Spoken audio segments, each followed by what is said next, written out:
Hi hello friends, good morning all of you. MRL study studio ಚಾನಲ್ಗೆ ನಮಗೆಲ್ಲರಿಗೂ ಸ್ವಾಗತಿಸುತ್ತಾ ಇವತ್ತಿನ ತರಗತಿಯಲ್ಲಿ ದೈಹಿಕ ಶಿಕ್ಷಣ ಶಿಕ್ಷಕರ ಒಂದು ಪಠ್ಯಕ್ರಮಕ್ಕೆ ಸಂಬಂಧಪಟ್ಟಂತಹ ಮೇಲಾಟಗಳಲ್ಲಿ ನಾವು ಓಟಗಳು ಮತ್ತು ನೆಗೆತಗಳ ಬಗ್ಗೆ ತಿಳ್ಕೊಂಡಿವಿ. ಇವಾಗ ಎಸೆತಗಳ ಬಗ್ಗೆ ತಿಳಿದುಕೊಳ್ಳೋಣ. ಯಾರೆಲ್ಲ ದೈಹಿಕ ಶಿಕ್ಷಣ ಶಿಕ್ಷಕರ ಒಂದು ನೇಮಕಾತಿಗೆ ಪೂರ್ವ ಸಿದ್ಧತೆ ಮಾಡ್ತಾ ಇದ್ದೀರೋ ಅವ್ರ ಈ ತರಗತಿಗಳನ್ನು ಬಳಸ್ಕೊಳ್ಳಿ ಅಂತ ಹೇಳ್ತಾ, ಮೊದಲನೇ ಒಂದು ಎಸೆತ ಬಂದುಬಿಟ್ಟು ಗುಂಡು ಎಸೆತ. ಜಗತ್ತಿನ ಕೆಲವು ವ್ಯಕ್ತಿಗಳು ಅತಿ ಹೆಚ್ಚು ಬಲಶಾಲಿಗಳು, ಕೆಲವರು ಹೆಚ್ಚು ಬುದ್ಧಿವಂತರು ಆಗಿರ್ತಾರೆ. ಬಿಡುವಿನ ವೇಳೆಯಲ್ಲಿ ಈ ಶಕ್ತಿ ಮತ್ತು ಯುಕ್ತಿ ಪರೀಕ್ಷೆಗೆ ಏನಾಗ್ತದೆ, ಪರೀಕ್ಷೆಗೆ ಹಲವು ಚಟುವಟಿಕೆಗಳು ಸ್ಪರ್ಧಾ ರೂಪದಲ್ಲಿ ಮನೋರಂಜನಾತ್ಮಕವಾಗಿ ಪ್ರಾರಂಭಗೊಂಡವು. ಈ ಸ್ಪರ್ಧೆಗಳಲ್ಲಿ ಮೇಲಾಟದ ಒಂದು ಸ್ಪರ್ಧೆಗಳು ಅಂದರೆ ಅಥ್ಲೆಟಿಕ್ಸ್ ಮುಖ್ಯವಾಗಿ ಬಳಕೆಗೆ ಬರ್ತೈತೆ. ಇವುಗಳಲ್ಲಿ ನಾವು ಓಟಗಳು, ನೆಗೆತಗಳು ಮತ್ತು ಎಸೆತಗಳು ಮುಖ್ಯವಾಗಿ ನೋಡ್ತೀವಿ. ಓಟಗಳು ಮಾರ್ಗ ಸ್ಪರ್ಧೆಗಳು ಅಂದರೆ ಟ್ರ್ಯಾಕ್ ಈವೆಂಟ್ಸ್ ಅಂತೇಳಿ ಕರಿತೀವಿ. ಎಸೆತಗಳು ಮತ್ತು ನೆಗೆತಗಳಿಗೆ ಏನಂತ ಕರಿತೀವಿ ನಾವು ಬಯಲು ಸ್ಪರ್ಧೆಗಳು ಅಂದರೆ ಫೀಲ್ಡ್ ಈವೆಂಟ್ಸ್ ಅಂತೇಳಿ ಕರಿತೀವಿ. ಮಾನವನ ಶಕ್ತಿ ಮತ್ತು ಸಾಮರ್ಥ್ಯಗಳನ್ನು ಗುರುತಿಸಿಕೊಳ್ಳಲು 4 ರೀತಿಯ ಸ್ಪರ್ಧೆಗಳಾಗಿವೆ. ಅವುಗಳನ್ನು ವಯೋಮಾನ, ವೇಗ, ತೂಕ ಮತ್ತು ದೂರದ ಮಾಪನವನ್ನು ಬಳಸಿ ಏನು ಮಾಡ್ತಾರೆ, ಸಂಘಟನೆ ಮಾಡ್ತಾರೆ. 4 ರೀತಿಯ ಒಂದು ಸ್ಪರ್ಧೆಗಳು ಮಾಡ್ತಾರೆ. ಅವು ವಯೋಮಾನಕ್ಕೆ ಅನುಗುಣವಾಗಿ, ಅವರ ವೇಗಕ್ಕೆ ಅನುಗುಣವಾಗಿ ಮತ್ತು ತೂಕಕ್ಕೆ ಅನುಗುಣವಾಗಿ, ದೂರದ ಮಾಪನಗಳಿಗೆ ಅನುಗುಣವಾಗಿ ಸಂಘಟನೆ ಮಾಡ್ತಾರೆ. ಎಸೆತದ ಸ್ಪರ್ಧೆಗಳಲ್ಲಿ ಗುಂಡು ಎಸೆತ, ಡಿಸ್ಕಸ್ ಎಸೆತ, ಭರ್ಜಿ ಎಸೆತ, ಹ್ಯಾಮರ್ ಎಸೆತಗಳೆಂಬ 4 ವಿಧಗಳನ್ನು ನೋಡ್ತೀವಿ. ಗುಂಡು ಎಸೆತ, ಚಕ್ರ ಎಸೆತ, ಭರ್ಜಿ ಎಸೆತ ಅಂದರೆ ಬಲ್ಲೆ ಎಸೆತ ಮತ್ತು ಹ್ಯಾಮರ್ ಎಸೆತ, 4 ವಿಧದಲ್ಲಿ ನಾವು ಎಸೆತಗಳನ್ನು ನೋಡ್ಕೋತೀವಿ. ಇಲ್ಲಿ ನಾವು ಗುಂಡು ಎಸೆತದ ಬಗ್ಗೆ ಏನು ಮಾಡೋಣ, ತಿಳ್ಕೊಳ್ಳೋಣ. ಕಲ್ಲು ಗುಂಡುಗಳನ್ನು ಎಸೆಯುವುದರ ಮೂಲಕ ಬಳಕೆಗೆ ಬಂದಿದ್ದು. ಎಸೆಯುವುದರ ಮೂಲಕ ಬಳಕೆಗೆ ಬಂದ ಈ ಗುಂಡು ಎಸೆತ ಮೊದಲು ಪ್ರಾರಂಭ ಆಗಿದ್ದು ಎಲ್ಲೆಂದರೆ ಸ್ಕಾಟ್ಲ್ಯಾಂಡಿನಲ್ಲಿ. ಎಲ್ಲಿ ಪ್ರಾರಂಭ ಆಯ್ತಿದ್ದು, ಸ್ಕಾಟ್ಲ್ಯಾಂಡಿನಲ್ಲಿ ಪ್ರಾರಂಭ ಆಗ್ತದೆ. ಗುಂಡು ಎಸೆತ ಎಲ್ಲಿ ಪ್ರಾರಂಭ ಆಯಿತು ಅಂದರೆ ಸ್ಕಾಟ್ಲ್ಯಾಂಡ್ನಲ್ಲಿ. ಇಂಪಾರ್ಟೆಂಟು. ನಿಗದಿತ ವಯೋಮಾನದವರು ನಿಗದಿತ ತೂಕದ ಗೋಳಾಕಾರದ ಗುಂಡನ್ನು ನಿಗದಿತ ಸ್ಥಳದೊಳಕ್ಕೆ ನಿಯಮಗಳಿಗೆ ಅನುಸಾರವಾಗಿ ಭುಜಬಲದ ಸಹಾಯದಿಂದ ದೂರಕ್ಕೆ ತಳ್ಳುವುದಕ್ಕೆ ನಾವು ಗುಂಡು ಎಸೆತ ಅಂತೇಳಿ ಕರಿತೀವಿ. ನಿಗದಿತ ಸ್ಥಳದೊಳಗೆ ನಿಯಮಗಳಿಗೆ ಅನುಸಾರವಾಗಿ ಭುಜಬಲದ ಸಹಾಯದಿಂದ ದೂರಕ್ಕೆ ತಳ್ಳುವುದಕ್ಕೆ ನಾವು ಗುಂಡು ಎಸೆತ ಅಂತೇಳಿ ಕರಿತೀವಿ. ಗುಂಡು ಎಸೆತ ಶಾರ್ಟ್ ಪುಟ್. ಎಸೆತದ ಸ್ಪರ್ಧೆಯು ಸ್ಫೋಟಕ ಬಲವನ್ನು ಅವಲಂಬಿಸಿರ್ತೈತಿ.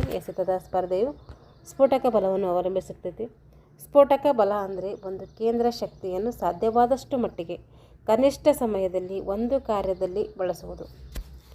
ಎಸೆತದ ಸ್ಪರ್ಧೆಯು ಸ್ಫೋಟಕ ಬಲವನ್ನು ಏನು ಮಾಡ್ತೈತೆ, ಅವಲಂಬಿಸಿರ್ತೈತೆ. ಸ್ಫೋಟಕ ಬಲ ಅಂದರೆ ಕೇಂದ್ರ ಶಕ್ತಿಯನ್ನು ಸಾಧ್ಯವಾದಷ್ಟು ಮಟ್ಟಿಗೆ ಕನಿಷ್ಠ ಸಮಯದಲ್ಲಿ ಒಂದು ಕಾರ್ಯದಲ್ಲಿ ಬಳಸುವುದು ಅಂತ ಅರ್ಥ. ಎಸೆತದ ಸ್ಪರ್ಧೆಗಳಲ್ಲಿ ಕಾಲು ಭುಜಬಲದ ಸ್ಫೋಟಕ ಬಲದ ಸಹಾಯದಿಂದ ಎಸೆತದ ಒಂದು ಉಪಕರಣವನ್ನು ತಳ್ಳಲ್ಪಡ್ತವೆ ಅಥವಾ ಎಸೆಯಲ್ಪಡ್ತವೆ. ಈ ರೀತಿಯಾಗಿ ಗುಂಡನ್ನು ಭುಜ ಮತ್ತು ಕಾಲಿನ ಸ್ಫೋಟಕ ಬಲವನ್ನು ಬಳಸಿ ಎಸೆತದ ಅಂಕಣದೊಂದಿಗೆ ಎಸೆಯಬೇಕಾಗ್ತದೆ. ಇಲ್ಲಿ ನಾವು ಯಾವ ಸ್ನಾಯುಗಳು ಬರ್ತವೆ, ಯಾವ್ದು ಬಲ ಬರ್ತದೆ ಇಲ್ಲಿ ಅಂದರೆ ಸ್ಫೋಟಕ ಬಲ ಬರ್ತದೆ ನೋಡಿರಿ ಇಲ್ಲಿ ಗುಂಡು ಎಸೆತಕ್ಕೆ. ಏಕೆಂದರೆ ಒಂದೇ ಸರಿ ನಾವು ಏನು ಮಾಡ್ತೀವಿ, ಅತಿ ಒಂದು ಹೆಚ್ಚಿನ ಬಲದಿಂದ ಈ ಒಂದು ಗೇಮ್ಸ್ಗಳು ಆಡೋದ್ರೆ ಇದಕ್ಕೆ ಸ್ಫೋಟಕ ಬಲಗಳಂತ ನಾವು ಕರಿತೀವಿ. ಗುಂಡು ಎಸೆತದ ಒಂದು ಅಂಕಣದ ರಚನೆ ನೋಡಿರಿ.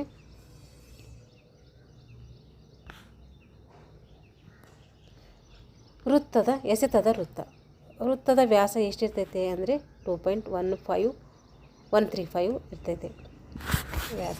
ನೋಡಿರಿ, ಇದಕ್ಕೇನಂತೇನು ವ್ಯಾಸ ಅಂತೇಳಿ ಕರಿತೀವಿ. ಇದು ಒಂದು ಸರಿ ಅಂತೀವಿ, ತ್ರಿಜ್ಯ ಅಂತ ಕರಿತೀವಿ. ಇದು ಎಷ್ಟಿರ್ತೈತೆ ವ್ಯಾಸ ಅಂದರೆ 2.135 ಮೀಟರ್ ವ್ಯಾಸ ಇರ್ತೈತೆ. ತ್ರಿಜ್ಯ ಎಷ್ಟಿರ್ತದೆ ನೋಡಿರಿ, ತ್ರಿಜ್ಯ ಹಾಫ್ ಮಾಡಬೇಕು. ತ್ರಿಜ್ಯ ಅಂದರೆ ಅದು ತ್ರಿಜ್ಯ ಎಷ್ಟಿರ್ತೈತೆ 1.065 ನೋಡಿರಿ, 1.0675 ಮೀಟರ್ ಇರ್ತೈತೆ. ಇದು ಏನು ತ್ರಿಜ್ಯ. ಅಂಚಿನ ಗೆರೆಪಟ್ಟಿ ಎಷ್ಟಿರ್ತದೆ ಅಂದರೆ 6 mm ಇರ್ತೈತೆ. ಅಂಚಿನ ಗೆರೆಪಟ್ಟಿ 6 mm ಮೀಟರ್ ಇರ್ತೈತೆ. ವೃತ್ತದ ಮಧ್ಯಬಿಂದುವಿಗೆ ಲಂಬವಾಗಿ ಏನು ಮಾಡ್ತಾರೆ, 75 ಸೆಂಟಿಮೀಟರ್ ಉದ್ದ. ಬಿಂದುವಿಗೆ ಲಂಬವಾಗಿ ಏನು ಮಾಡ್ತಾರೆ, 75 ಸೆಂಟಿಮೀಟರ್ ಉದ್ದ ಮತ್ತು 5 ಸೆಂಟಿಮೀಟರ್ ಅಗಲದ ಗೆರೆಗಳು ವೃತ್ತದ 2 ಬದಿಗೆ ಇರುವಂತೆ ರಚಿಸಬೇಕು. ನೋಡಿರಿ 75 ಸೆಂಟಿಮೀಟರ್ ಎಲ್ಲಿದೆ, ಇದು ಇಲ್ಲಿದೆ ನೋಡಿರಿ 75 ಸೆಂಟಿಮೀಟರ್ 2 ಬದಿಗೂ ಕೂಡ ಇದು ಹಾಕಿರ್ತಾರೆ. ಅದ್ರ ಉದ್ದ ಎಷ್ಟು ಹಾಕಿರ್ತಾರೆ ಅಂತಂದರೆ 75 ಸೆಂಟಿಮೀಟರ್ ಉದ್ದ ಮತ್ತು 5 ಸೆಂಟಿಮೀಟ್ರ್ ಅಗಲದ ಗೆರೆಯನ್ನು ಹಾಕುತ್ತಾರೆ. ಅದು ಅಗಲ ಎಷ್ಟಿರ್ತಂದರೆ 5 ಸೆಂಟಿಮೀಟ್ರ್ ಅಗಲ ಇರ್ತೈತೆ. ಸ್ಟಾಪ್ ಬೋರ್ಡ್ ನೋಡಿರಿ, ಸ್ಟಾಪ್ ಬೋರ್ಡ್ ಇದರ ಅಗಲ ಎಷ್ಟಿರ್ತಂದರೆ 112 mm 300 mm ಇರ್ತೈತೆ. 112 mm 300 mm ಇರ್ತೈತೆ ಸ್ಟಾಪ್ ಬೋರ್ಡ್ ಇರ್ತೈತೆ. ಎದುರ್ದಿದ್ದು ಗುಂಡು ಎಸೆತದ ಸ್ಟಾಪ್ ಬೋರ್ಡ್. ಮತ್ತು ಜಿಗಿತಗಳಲ್ಲಿ ಸ್ಟಾಪ್ ಬೋರ್ಡ್ ಬೇರೆ ಬರ್ತವೆ. ಅದು ಏನಂತೀವಿ ನಾವು, ಅದಕ್ಕೆ ಹಲಗೆ ಅಂತೀವಲ್ಲ, ಟೇಕಪ್ ಬೋರ್ಡ್ ಅಂತೀವಲ್ಲ, ಇದಕ್ಕೇನಂತೀವಿ ನಾವು ಸ್ಟಾಪ್ ಬೋರ್ಡ್ ಅಂತೇಳಿ ಕರಿತೀವಿ. ಇದರ ಅಗಲ ಎಷ್ಟಿರ್ತಂದರೆ 112 300 mm ವರೆಗೂ ಇರ್ತೈತೆ. ಇದ್ರ ಉದ್ದ ಎಷ್ಟಿರ್ತೈತೆ ಅಂದರೆ 1.22 ಮೀಟರ್ ಇರ್ತೈತೆ ಉದ್ದ. ಇದರ ದಪ್ಪ ಎಷ್ಟಿರ್ತೈತೆ ಅಂದರೆ 10 ಸೆಂಟಿಮೀಟ್ರ್ ದಪ್ಪ ಇರ್ತೈತೆ. ಯಾವ ಬಣ್ಣ ಹಚ್ಚಿರ್ತಾರೆ ಅಂದರೆ ಬಿಳಿ ಬಣ್ಣ ಹಚ್ಚಿರ್ತಾರೆ. ಈ ಒಂದು ಬೋರ್ಡ್ ಕಮಾನಿನ ಆಕಾರದಲ್ಲಿ ಕಂಡುಬರ್ತೈತೆ. ವೃತ್ತದ ಹೊರತುದಿಗೆ ಹಾಗೂ ಒಳತುದಿಗೆ ಕಬ್ಬಿಣದ ಅಂಚಿಗೆ ಹೊಂದಿಕೊಂಡಿರ್ತೈತೆ. ವ್ಯಾಸ ಕೊಟ್ಟಿದ್ದಾರೆ ನೋಡ್ರಿ, ವ್ಯಾಸ 2.135 ಮೀಟರ್ ವ್ಯಾಸ, ಅಂದರೆ ಅಡಿಗಳಲ್ಲಿ ಹೇಳಬೇಕಾದ್ರೆ 7 ಅಡಿಗಳು. ತ್ರಿಜ್ಯ 1.0675 ಮೀಟರ್ ಅಂದರೆ 3.6 ಅಡಿಗಳು ಹೇಳಬೇಕಾದ್ರೆ. ಎಸೆತದ ಕೋನ ಎಷ್ಟಿರ್ತಂದರೆ 34.92 ಡಿಗ್ರಿ ಎಸೆತದ ಕೋನ ಇರ್ತೈತೆ. ಇದು ಎಸೆತದ ಕೋನ ಆಗಿರ್ತೈತೆ.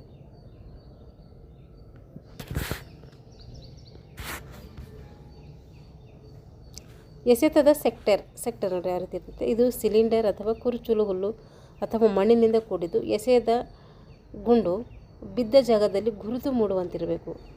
ಕೇಂದ್ರ ಬಿಂದುವಿನಿಂದ ವಿಸ್ತರಿಸಿದ ಎಸೆತದ ಕೋನ ಎಷ್ಟಿರ್ತೈತೆ ಅಂದರೆ ಅದು 34.92 ಡಿಗ್ರಿ ಇರ್ತೈತೆ. ಎಸೆತದ ಗುಂಡು ಇದು ಎದುರಿಸಿದ ಗಟ್ಟಿ ಕಬ್ಬಿಣ ಅಥವಾ ಹಿತ್ತಾಳೆ ಲೋಹದಿಂದ ಮಾಡಲ್ಪಟ್ಟಿರ್ತೈತೆ. ಗೋಳಾಕಾರವಾಗಿದ್ದು ಹೊರಭಾಗ ಏನಿರ್ತೈತೆ ನುಣುಪಾಗಿರ್ತೈತೆ.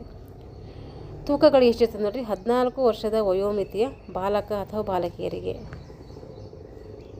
14 ವರ್ಷದ ವಯೋಮಿತಿಯ ಬಾಲಕ ಮತ್ತು ಬಾಲಕಿಯರಿಗೆ ಮತ್ತು ಮಹಿಳಾ ವಿಭಾಗದವರಿಗೆ ಬಳಸುವ ಗುಂಡಿನ ತೂಕ ಎಷ್ಟಿರ್ತದೆ ಅಂದರೆ ಅವರಿಗೆ 4 kg ಇರ್ತೈತೆ. 17 ರಿಂದ 20 ವರ್ಷದ ವಯೋಮಿತಿಯ ಬಾಲಕರಿಗೆ 6 kg. 17 ವರ್ಷದ ಒಂದು ಬಾಲಕರಿಗೆ ಎಷ್ಟಿರ್ತದೆ, ಅವರಿಗೆ 17 ವರ್ಷದಿಂದ 20 ವರ್ಷದ ಒಂದು ಬಾಲಕರಿಗೆ 6 kg ಇರ್ತೈತೆ. ಪುರುಷರಿದ್ದರೆ ಅವರಿಗೆ ಎಷ್ಟಿರ್ತಂದರೆ 7 ಇರ್ತೈತೆ, 7.260 kg ಇರ್ತೈತೆ, ಅಂದರೆ 7.5 ಇದು ಇರ್ತೈತೆ.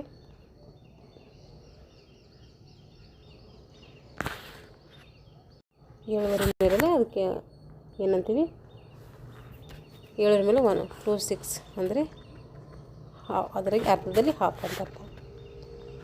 ಸಾಮಾನ್ಯ ನಿಯಮಗಳು. ಎಸೆತಕ್ಕೆ ಮುನ್ನ ವೃತ್ತದ ಅಂಚಿನಲ್ಲಿರುವ ಕಬ್ಬಿಣದ ಎತ್ತರ ಪಟ್ಟಿಯನ್ನು ಯಾವ ಭಾಗದಲ್ಲಿಯೂ ಸಹ ಸ್ಪರ್ಶಿಸುವಂತಿಲ್ಲ. ಎಸೆತ ಮಾಡ್ತಾ ಇದ್ದೀವಿ, ಅದಕ್ಕೆ ಮುನ್ನ ನಾವು ಕಬ್ಬಿಣದ ಅಂಚಿನಲ್ಲಿ ಕಬ್ಬಿಣದ ಎತ್ತರದ ಒಂದು ಪಟ್ಟಿಯನ್ನು ಯಾವ ಭಾಗದಲ್ಲಿಯೂ ನಾವೇನು ಮಾಡೋಂಗಿಲ್ಲ, ಸ್ಪರ್ಶ ಮಾಡುವಂತಲ್ಲ. ಎಸೆತಕ್ಕೆ ಸಂಬಂಧಿಸಿದ ಸಿದ್ಧತಾ ಚಟುವಟಿಕೆಗಳು ಸ್ಪರ್ಧೆಗೆ ಮುನ್ನ ಏನಿರಬೇಕು, ಮುಗಿದಿರಬೇಕು. ಏನೇನು ಸಿದ್ಧತೆ ಮಾಡ್ಕೋತೀರಿ, ಸ್ಟಿಚ್ಚಿಂಗು ಅದೆಲ್ಲ ಏನೇನು ಮುಂಚೆನೇ ಮುಗಿದಿರಬೇಕು. ಎಸೆತದ ಗುಂಡು ಅಂಕಣದಲ್ಲಿ ಬಿದ್ದ ನಂತರವೇ ನಾವು ಹೊರಗೆ ಬರಬೇಕು. ಹಾಕಿದ್ದೀವಿ ಬಂದಿದ್ದೀವಿ ಅಂತಲ್ಲ, ಅದು ನಮ್ಮನ್ನೆಲ್ಲ ಸ್ಪರ್ಶ ಮಾಡುವ ಗಂಟ ನಾವಲ್ಲೇ ನಿಂತು ನೋಡ್ತಾ ಇರಬೇಕು. ಸ್ಪರ್ಧೆಯು ಎಸೆತದ ಉಡುಪನ್ನು ಧರಿಸಿರಬೇಕು. ಅದಕ್ಕೇನು ಇರ್ತೈತೆ, ಶಾರ್ಟ್ಸದು ಧರಿಸಿರಬೇಕು ಉಡುಪು. ಹೊರಗೆ ಬರುವಾಗ ಮಧ್ಯ ಬಿಂದುವಿಗೆ ಲಂಬವಾಗಿ ಏನು 75 ಸೆಂಟಿಮೀಟರ್ ಹಾಕಿರ್ತಾರಲ್ಲ ಅದರ ಹಿಂದಿನಿಂದ ಬರಬೇಕು. ಎಸೆತದ ನಂತರ ಮುಂಭಾಗದಿಂದ ಹೋದರೆ ಅದೇನಾಗ್ತೈತೆ, ಫಾಲ್ ಆಗ್ತೈತಿ ಅಥವಾ ತಪ್ಪಾಗ್ತೈತಿ. ಎಸೆತದ ನಂತರ ಗುಂಡನ್ನು ಬೇರೆ ಆಟಗಾರರಿಗೆ ವರ್ಗಾಯಿಸದೆ ಅದನ್ನು ತೆಗೆದುಕೊಂಡು ಸಂಬಂಧಿಸಿದವರಿಗೆ ನೀಡಬೇಕು. ತೀರ್ಪುಗಾರರು ಎಸೆತದ ಕ್ರಮ ಬದ್ಧವಾಗಿದೆ ಎಂದು ತಿಳಿಸಿದರೆ ಮಾತ್ರ ಎಸೆತ ಸಕ್ರಮವಾಗುವುದು. ತೀರ್ಪುಗಾರ ಎಸೆತದ ಒಂದು ಕ್ರಮ ಏನಾಗಿದೆ ಕರೆಕ್ಟ್ ಇದೆ ಅಂತ ತಿಳಿಸಿದರೆ ಮಾತ್ರ ಎಸೆತ ಏನಾಗ್ತೈತೆ, ಅದು ಸಕ್ರಮ ಆಗ್ತೈತೆ ಅಂತ ಅರ್ಥ. ಈಗ ಅಕ್ರಮ ಎಸೆತಗಳು, ಬೇರೆಯವರ ಸರದಿಯಲ್ಲಿ ಎಸೆಯುವುದು ಅದು ಕೂಡ ಒಂದು ಅಕ್ರಮನೇ. ಹಿಡಿತವಿರುವಂತಹ ಕೈಗವಸು ಅಥವಾ ಗ್ಲೌಸ್ ಹಾಕ್ಕೊಂಡು ಗ್ರಿಪ್ಗೋಸ್ಕರ ಏನಾದರೂ ಹಾಕ್ಕೊಂಡ್ರೆ ಅದನ್ನು ಕೂಡ ಅಪರಾಧನೇ, ಫಾಲ್ ಆಗ್ತೈತೆ. ಸ್ವಂತ ಅಥವಾ ಕಡಿಮೆ ತೂಕದ ಗುಂಡು ಬಳಸುವುದು, ನಮ್ಮದೇ ಸ್ವಂತ, ಅದು ನಮ್ಗೆ ಆಗೋದಿಲ್ಲ, ನಮ್ಮದು ಸ್ವಂತ ಬಳಸ್ಕೊತೀವಿ ಅಂದರೆ ಅದು ಕೂಡ ತಪ್ಪು, ಆ ರೀತಿ ಮಾಡೋಂಗಿಲ್ಲ. ಓಡಿ ಬಂದು ಗುಂಡನ್ನು ಎಸಿಲಿಕ್ಕಾಗೋದಿಲ್ಲ, ಆ ರೀತಿ ಮಾಡಿದ್ರೆ ಅದು ತಪ್ಪಾಗಿರ್ತೈತೆ. 2 ಕೈಗಳಿಂದ ಗುಂಡನ್ನು ಎಸಿಬೇಕು, ಆ ರೀತಿ ಎಸೆಕ್ಕೆ ಬರೋದಿಲ್ಲ, ಆ ರೀತಿ ಮಾಡಿದ್ರೆ ಕೂಡ ತಪ್ಪಾಗ್ತೈತೆ. ಸೊಂಟದ ಕೆಳಭಾಗದಿಂದ ಗುಂಡನ್ನು ಎಸೆಯುವುದು, ಸೊಂಟದ ಒಂದು ಕೆಳಭಾಗದಿಂದ ಗುಂಡನ್ನು ಎಸೆಬೋದು. ಏಕೆಂದರೆ ಅವಾಗ ನಮಗೆ ಸ್ವಲ್ಪ ಏನಾಗ್ತೈತೆ, ಸ್ಪೀಡ್ ಜಾಸ್ತಿ ಮಾಡಿಸೋಕ್ಕೆ ಏನಾಗ್ತೈತೆ, ಹೆಚ್ಚಾಗ್ತೈತೆ. ಗುಂಡು ಎಸೆತದ ಪ್ರಸ್ತುತ ದಾಖಲೆಗಳು ನೋಡಿ, ಇದು ಎಷ್ಟಕ್ಕೆ ಸಂಬಂಧಪಟ್ಟಿದೆ ಅಂದರೆ 2017 ಅನ್ವಯ ಇದೆ. ಈಗ ಯಾರಾದರೂ ಇದ್ದರೆ ನೀವು ಕಲೆಕ್ಟ್ ಮಾಡ್ಕೊಳ್ರಿ, ಇಲ್ಲ ಅಂದರೆ ಯಾರೂ ಇಲ್ಲಿ ಗಂಟೆ ಮಾಡಿಲ್ಲ ಅಂತಂದರೆ ಇವ್ರದ್ದೇ ಫೈನಲ್ ಆಗಿರ್ತೈತೆ. ಒಂದ್ಸರಿ ನೀವು ಯಾವುದಕ್ಕೂ ಚೆಕ್ ಮಾಡ್ಕೊಳ್ಬೇಕು. ಗುಂಡು ಎಸೆತದ ಪ್ರಸ್ತುತ ದಾಖಲೆಗಳು. ಒಲಿಂಪಿಕ್ ದಾಖಲೆ ನೋಡಿರಿ, ಪುರುಷ ಅಥವಾ ಮಹಿಳೆ, ಮಹಿಳೆಯರು ಹೆಸರು ಮತ್ತು ನೋಡಿರಿ ಇಲ್ಲಿ ದೇಶ, ಎಸೆತದ ದೂರ. ಒಲಿಂಪಿಕ್ ದಾಖಲೆಯಲ್ಲಿ ನೋಡಿರಿ, ಪುರುಷ ರಯನ್ ಕ್ರೋಸರ್ USA ದೇಶದವರು. ಎಷ್ಟು ದೂರ ಎಸೆದಿದ್ದಾರೆ ಇವರು ಅಂದರೆ 22.52 ಮೀಟರ್ ದೂರ ಎಸೆದಿದ್ದಾರೆ. ಮಹಿಳೆಯರು ಇಲೋನಾ ಸ್ಲೋಪಿಯಾನೆಕ್, ಇವರು ಪೂರ್ವ ಜರ್ಮನಿದವರು. ಇವರು 22.41 ಮೀಟರ್ ದೂರ ಜಿಗಿದಿದ್ದಾರೆ. ಇದು ಒಲಿಂಪಿಕ್ ದಾಖಲೆ ಆಯಿತು. ಈಗ ವಿಶ್ವ ದಾಖಲೆ ನೋಡಿರಿ, ಪುರುಷರು ರ್ಯಾಂಡಿ ಬರ್ನೆಸ್ USA ದೇಶದವರು.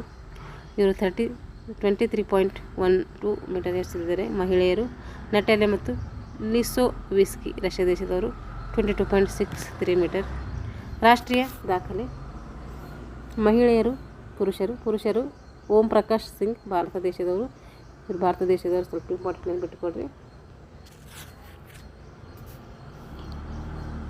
ಓಂ ಪ್ರಕಾಶ್ ಸಿಂಗ್ ಭಾರತ ಎಷ್ಟು ಎಸೆದಿದ್ದಾರೆ ಅಂದರೆ 20.69 ಮೀಟರ್ ದೂರ ಎಸೆದಿದ್ದಾರೆ.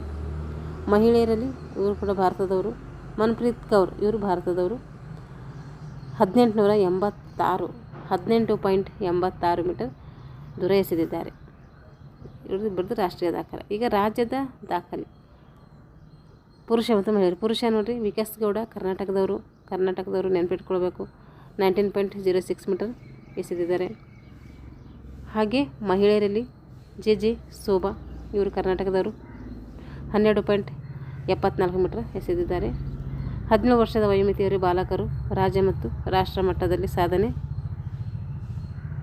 ಇವರು ಎಷ್ಟು ಮಾಡಿದ್ದಾರೆ ನೋಡಿರಿ, 15.23 ಮೀಟರ್ ಮತ್ತು 12.01 ಮೀಟರ್ ಅಂದರೆ ರಾಜ್ಯದಲ್ಲಿ ಮತ್ತು ರಾಷ್ಟ್ರದಲ್ಲಿ ಬೇರೆ ಬೇರೆ ಇದೆ. ಇದು 14 ವರ್ಷದ ವಯೋಮಿತಿಯ ಬಾಲಕರು ರಾಜ್ಯ ಮತ್ತು ರಾಷ್ಟ್ರ ಮಟ್ಟದಲ್ಲಿ ಅವ್ರದ್ದು 13.46 ಮೀಟರ್, 13.96 ಮೀಟರ್, 11.45 ಮೀಟರ್. ಪರ್ಟಿಕ್ಯುಲರಾಗಿ ಹೆಸರು ಮೆನ್ಷನ್ ಮಾಡಿಲ್ಲ ಇವಿಗೆ. ಇವಾಗ ಈ ಒಂದು ಲೆಸನ್ಗೆ ಸಂಬಂಧಪಟ್ಟಂತಹ MCQ ಪ್ರಶ್ನೆ ತಗೊಂಡು ನೋಡೋಣ. ಗುಂಡು ಎಸೆತದ ಸ್ಪರ್ಧೆಯಲ್ಲಿ ವೃತ್ತದ ವ್ಯಾಸ ಎಷ್ಟಿರ್ತೈತೆ ಅಂದರೆ 2.135 ಮೀಟರ್ ಇರ್ತೈತೆ. ಎಸೆತದ ಗುಂಡನ್ನು ಯಾವುದರಿಂದ ಮಾಡಿರ್ತಾರೆ ಅಂದರೆ ಕಬ್ಬಿಣ ಮತ್ತು ಲೋಹದಿಂದ ಮಾಡಿರ್ತಾರೆ. 14 ವರ್ಷದ ವಯೋಮಿತಿಯ ಸ್ಪರ್ಧಿಗಳು ಎಸೆಯುವ ಗುಂಡಿನ ತೂಕ ಎಷ್ಟಿರ್ತೈತೆ ಅಂದರೆ 4 kg ಇರ್ತೈತೆ.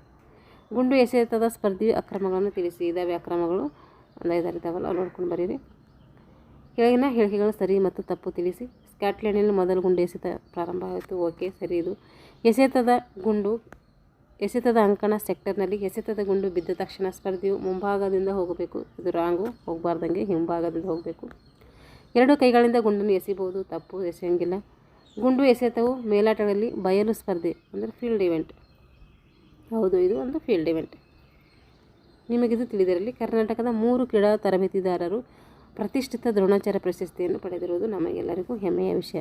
ಇವರು ಕ್ರೀಡೆಯ ಅಭಿವೃದ್ಧಿಗೆ ತರಬೇತಿಯ ಮುಖಾಂತರ ನೀಡಿದ ಅಪಾರ ಕೊಡುಗೆಗೆ ಯಾರ್ಯಾರಿಗೆ ಸಿಕ್ಕಿದೆ ಅಂದರೆ ಶ್ರೀ ಎನ್ ಲಿಂಗಪ್ಪ, ಶ್ರೀ ನಿಹಾರ್ ಅಮೀನ್ ಹಾಗೂ ಶ್ರೀ ಪ್ರದೀಪ್ ಕುಮಾರ್. ಇವರಿಗೆ ಈ ಪ್ರಶಸ್ತಿಗಳನ್ನು ಏನು ಮಾಡಿದ್ದಾರೆ, ಸಿಕ್ಕಿದ್ದಾರೆ. 3 ಸಿಕ್ಕಿದೆ. ಒಂದು ನೋಟ್ ಮಾಡ್ಕೊಳ್ತದೆ. ಕರ್ನಾಟಕದ 3 ಕ್ರೀಡಾ ತರಬೇತಿದಾರರು ಪ್ರತಿಷ್ಠಿತ ಏನು ಮಾಡಿದ್ದಾರೆ, ದ್ರೋಣಾಚಾರ್ಯ ಪ್ರಶಸ್ತಿಯನ್ನು ಪಡೆದಿದ್ದಾರೆ. ನಮಗೆಲ್ಲರಿಗೂ ಹೆಮ್ಮೆಯ ವಿಷಯ ಅವ್ರು ಪಡೆದಿರೋದು.